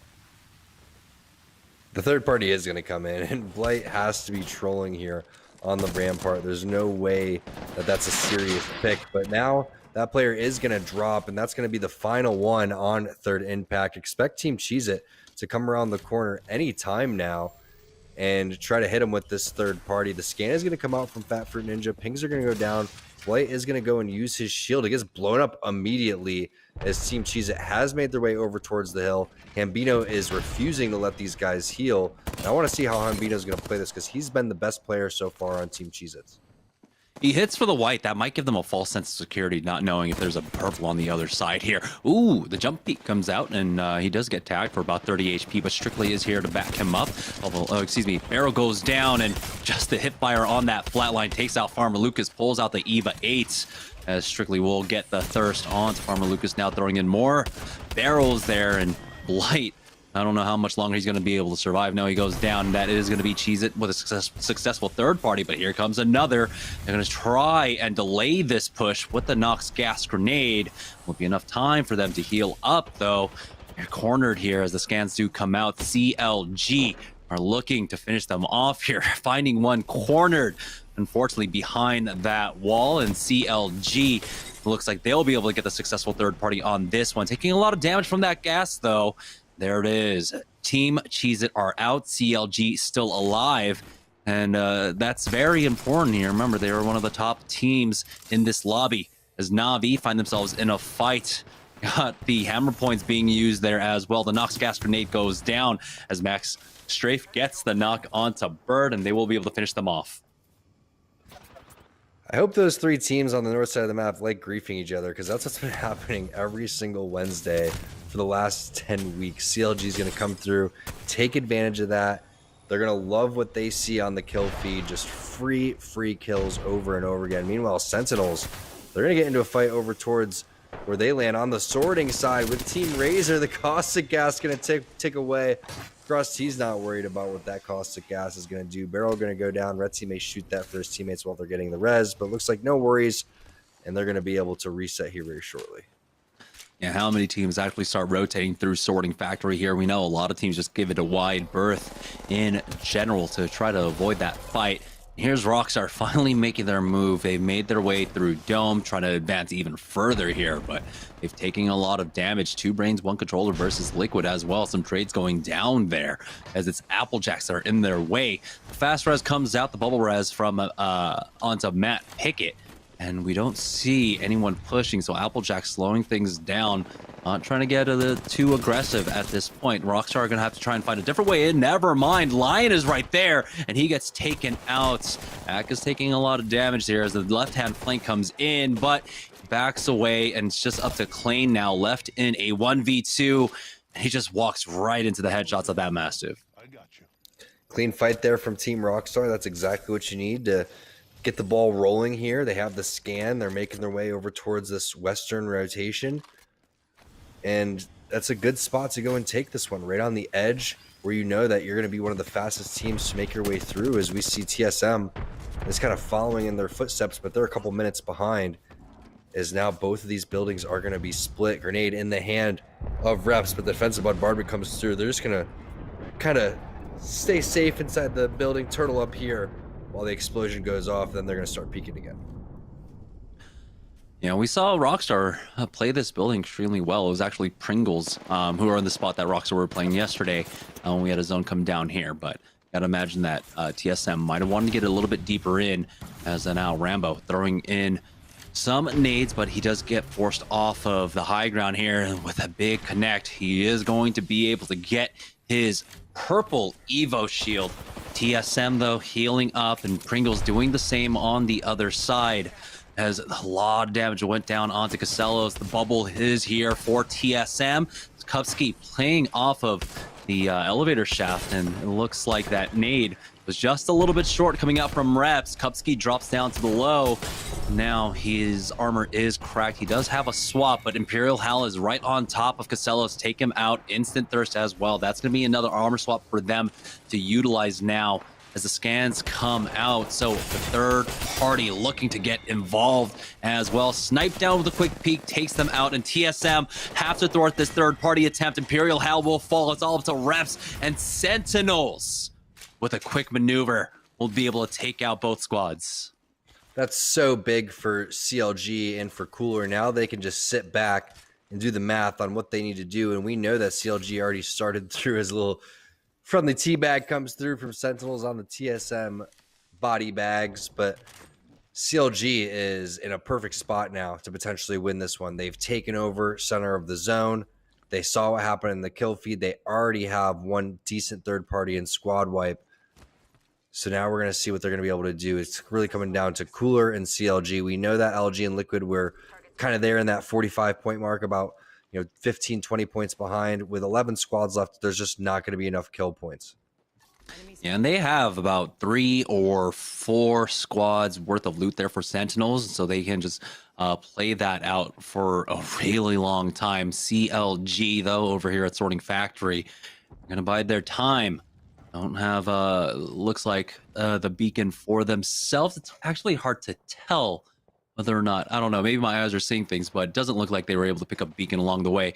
Solifida, though, in a spot of trouble. Inhumed has gone down, as it looks like Zach is trying to run away. He's getting tagged up from behind. Disconnected is Solafide as Inhumed is gonna bleed out, and Naughty gets knocked. It's NPL that take them out here. CLG versus Liquid, though, as it looks like they have traded 1 for 1 at the very least, as now they're trying to knock him into safety, as the res will get popped, but Vax has to pull off of it. Charge rifle from downtown, as we do have the squad right underneath. The Madness has to back away as he gets poked at, but they do successfully get the res onto Lou. Phoenix Kit's getting popped by all sides here. It's Liquid trying to finish off this fight. Got the res onto Alberlele, and here is Nocturnal trying to abuse that gravity lift charge rifle combo, as with Team Liquid recovering now, there's an opportunity. They do have them cornered here. CLG might be in some trouble. How much fun do you think Nocturnal is having right now, and just today in general, running around Horizon? It doesn't matter if they win or not. That little sequence right there is probably the most annoying thing that you could ever deal with. A really great hit scan player just laying down a charge rifle with the 4-8 across the map as you're trying to get back into the building. That could gobble up a decent amount of cells and resources for CLG, but they should be good to recover since they looted a lot over towards the survey side. But you can see how fast they rotated. They've already made their way into a priority position in the middle of the zone. Meanwhile, Sentinels, after their third party, has made their way back towards sorting towards this middle area, but a good grenade lands. Actually doesn't take anybody down, but a little scary moment for Sentinels as they're stuck here. Yeah, and just zipping back basically to, you know, like you said, where they started it all off. It's LG that has an angle on them right now as they tried to get aggressive, tried to push out, but they do punish, and with multiple teams in the area, LG might elect to just get into a building and bunker down. And it looks like that is what they'll do for now. LG started the day off strong, but now in the middle of the pack, they need a big game here to try and make it in the top 2. We do have the Ultimate Excels getting popped by Rugby, so they're not in love with this position. They want that port up as quickly as possible to get out of here. Yeah, we'll see what Rockstar is going to be able to do. Pick it with the perfect combination here for him. Triple take, stacked Volt. I've seen Rockstar stuck on the bottom side a lot of times over here. They seem to kind of be just a little late on the rotation, and these teams that spawn a little bit closer to them, or at least land at that POI, just take the high ground. And it's been very difficult for Team Rockstar. I've seen some pretty good plays though, where Crummy's gotten aggressive up the zip line, and then they kind of send it right after that. Maybe that's going to be the case here, as Ack wants to be the first one to peek. We switch on over to CLG, see what they're doing. Zone is pulled hard as expected, but they don't really care. All they're really trying to do right now is outplace Cooler. If they do that, they should be able to take the W. Yeah, with 10 squads remaining, it's full squads, by the way. It's just counting down the moments, and they do have to worry. There's a lot of teams to the north, as they're probably more than well aware.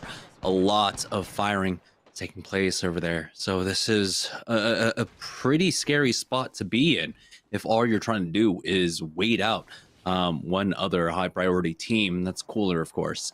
They do have the ping set up onto that little bunker, as it's Intel that are playing that spot, and they do have the ring for us. And we don't really get to see the ring pulled this way too often, as it plays over to the western choke.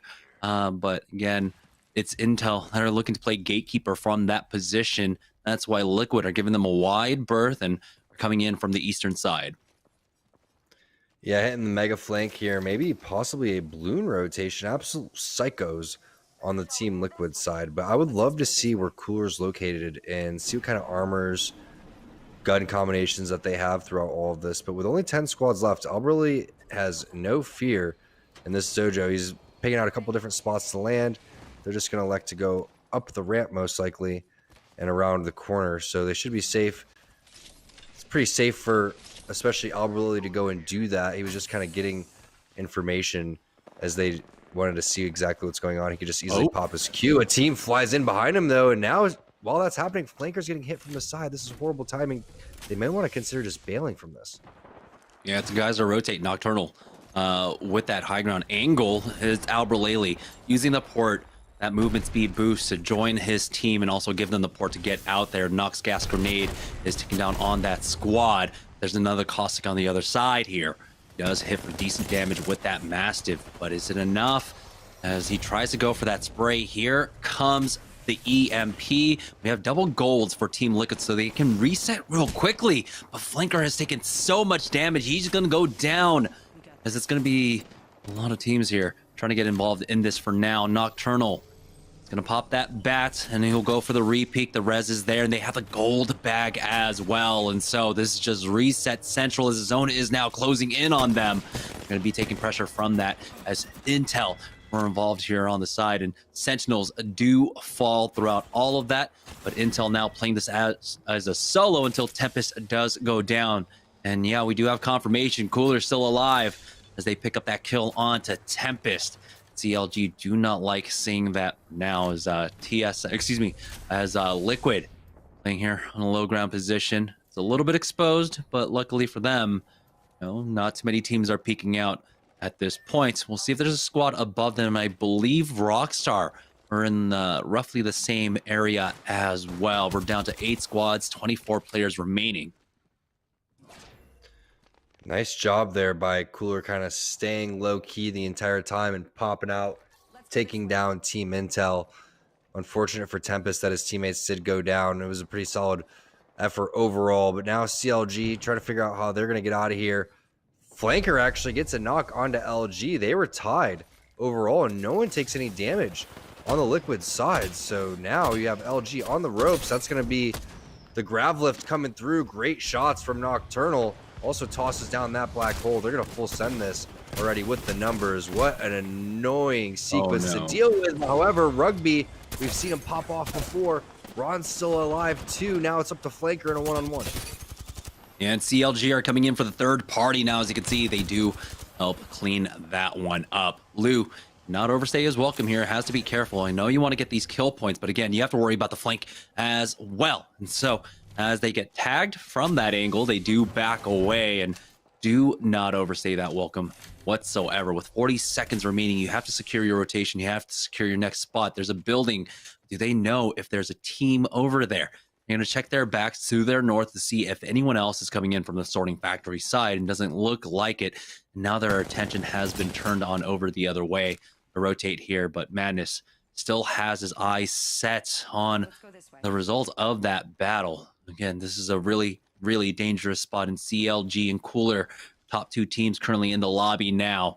We'll see. This is going to be a very important rotation for CLG. Oh, it's Cooler that's going to gatekeep them. Yeah, remember, TSM is out of this one. LG and Liquid, no chance of catching up. All coming down to Cooler and CLG. Great shots there with the flat line, making that thing almost look like a hemlock there with the amount of damage it was doing from Yuki. No knocks, but the scan coming through. They're safe now, going to have to eventually make their way through, but this is a big moment in this game. What is Madness going to do? What's the play for CLG? Zone slowly creeping in on them. EMP is going to be used by Nasky as well. That'll be the slow along with the armor damage. The Q has already been popped by Madness, and Lou will go down. Now, Cooler, they understand the situation that they're in. They want to finish this off. Vax has gone down as well. It's all up to Madness here to try and rat this out for his squad. If he goes down, Cooler basically take the victory here. Yuki with the wide swing takes a lot of damage, almost gets punished. He does make it to safety, it looks like, as he starts popping that bat. It's huge that Madness got away.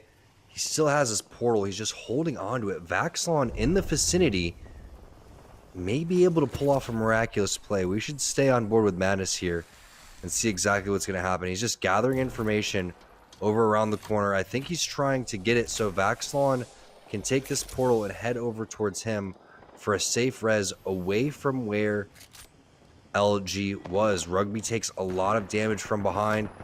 You can see a counter portal was put down too as they try to make their way over towards the zone.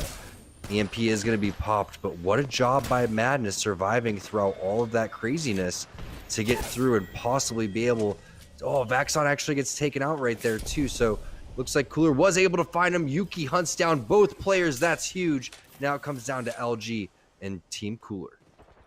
LG versus Cooler. LG able to survive the storm there. It's going to be a full 3v3. Crypto Crypto, Wraith, and Caustic Compositions are EU and CIS representatives here in Series E to battle it all out, but ostensibly it's Cooler that's going to take the ultimate victory tonight, and we'll see if LG can charge up the leaderboards here by taking out Cooler. And the armor advantage going on over for LG, the the gold on Rugby, the red Evo shield as well on that. Caustic as Cooler are sitting on a blue for Nasky, slowly creeping up with this for now as Yuki, great damage with that flatline. Does either side have an EMP for this? It's going to be crucial here, as along with a lot of the utility being expended in these last couple of fights now. The slow circle will start coming in a minute and 20 seconds, so neither side really have to commit hard onto this, but LG want to apply the pressure. Nox gas grenade goes into the backline. Cooler now just down to Dell in a 1v2 as Rugby will be able to finish it off. LG take the final win of the day. You have to imagine that it's Cooler who are the ultimate victors here. Yeah, and it was just down to the Nox gas grenade right there. Unfortunately for Cooler Esports, they didn't use it when they had the opportunity. I thought if they would have zoned him out over towards the right-hand side, placed it directly where that Wraith was, it would have been okay. But once the Nox gas grenade came towards their side, you saw him just kind of chuck it in the middle where all of the players were. It didn't necessarily connect on anyone. Also, the shots didn't connect. We'll see if that's going to be enough points for Cooler. We saw a couple of kills on the board for them. CLG did have a couple of squad wipes too. It's going to be fairly close when we go to the leaderboard.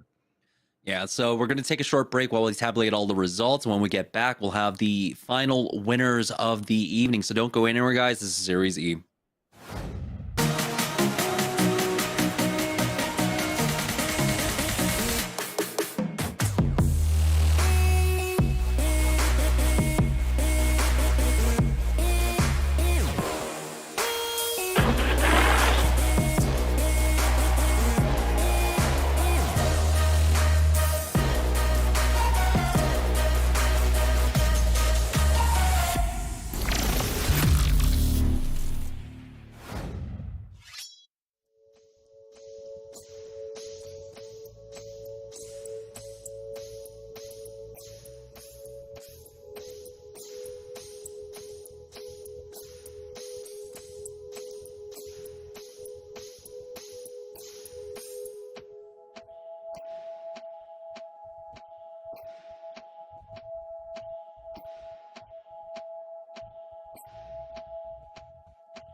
Welcome back to Series E. As we do have the final results of the night, we'll take a look at that in just a moment, but we have a lot of replays to get through as well. 6 games, a lot of action, especially here in the pro nights, and we know how explosive these team fights can be, and we've had plenty of them.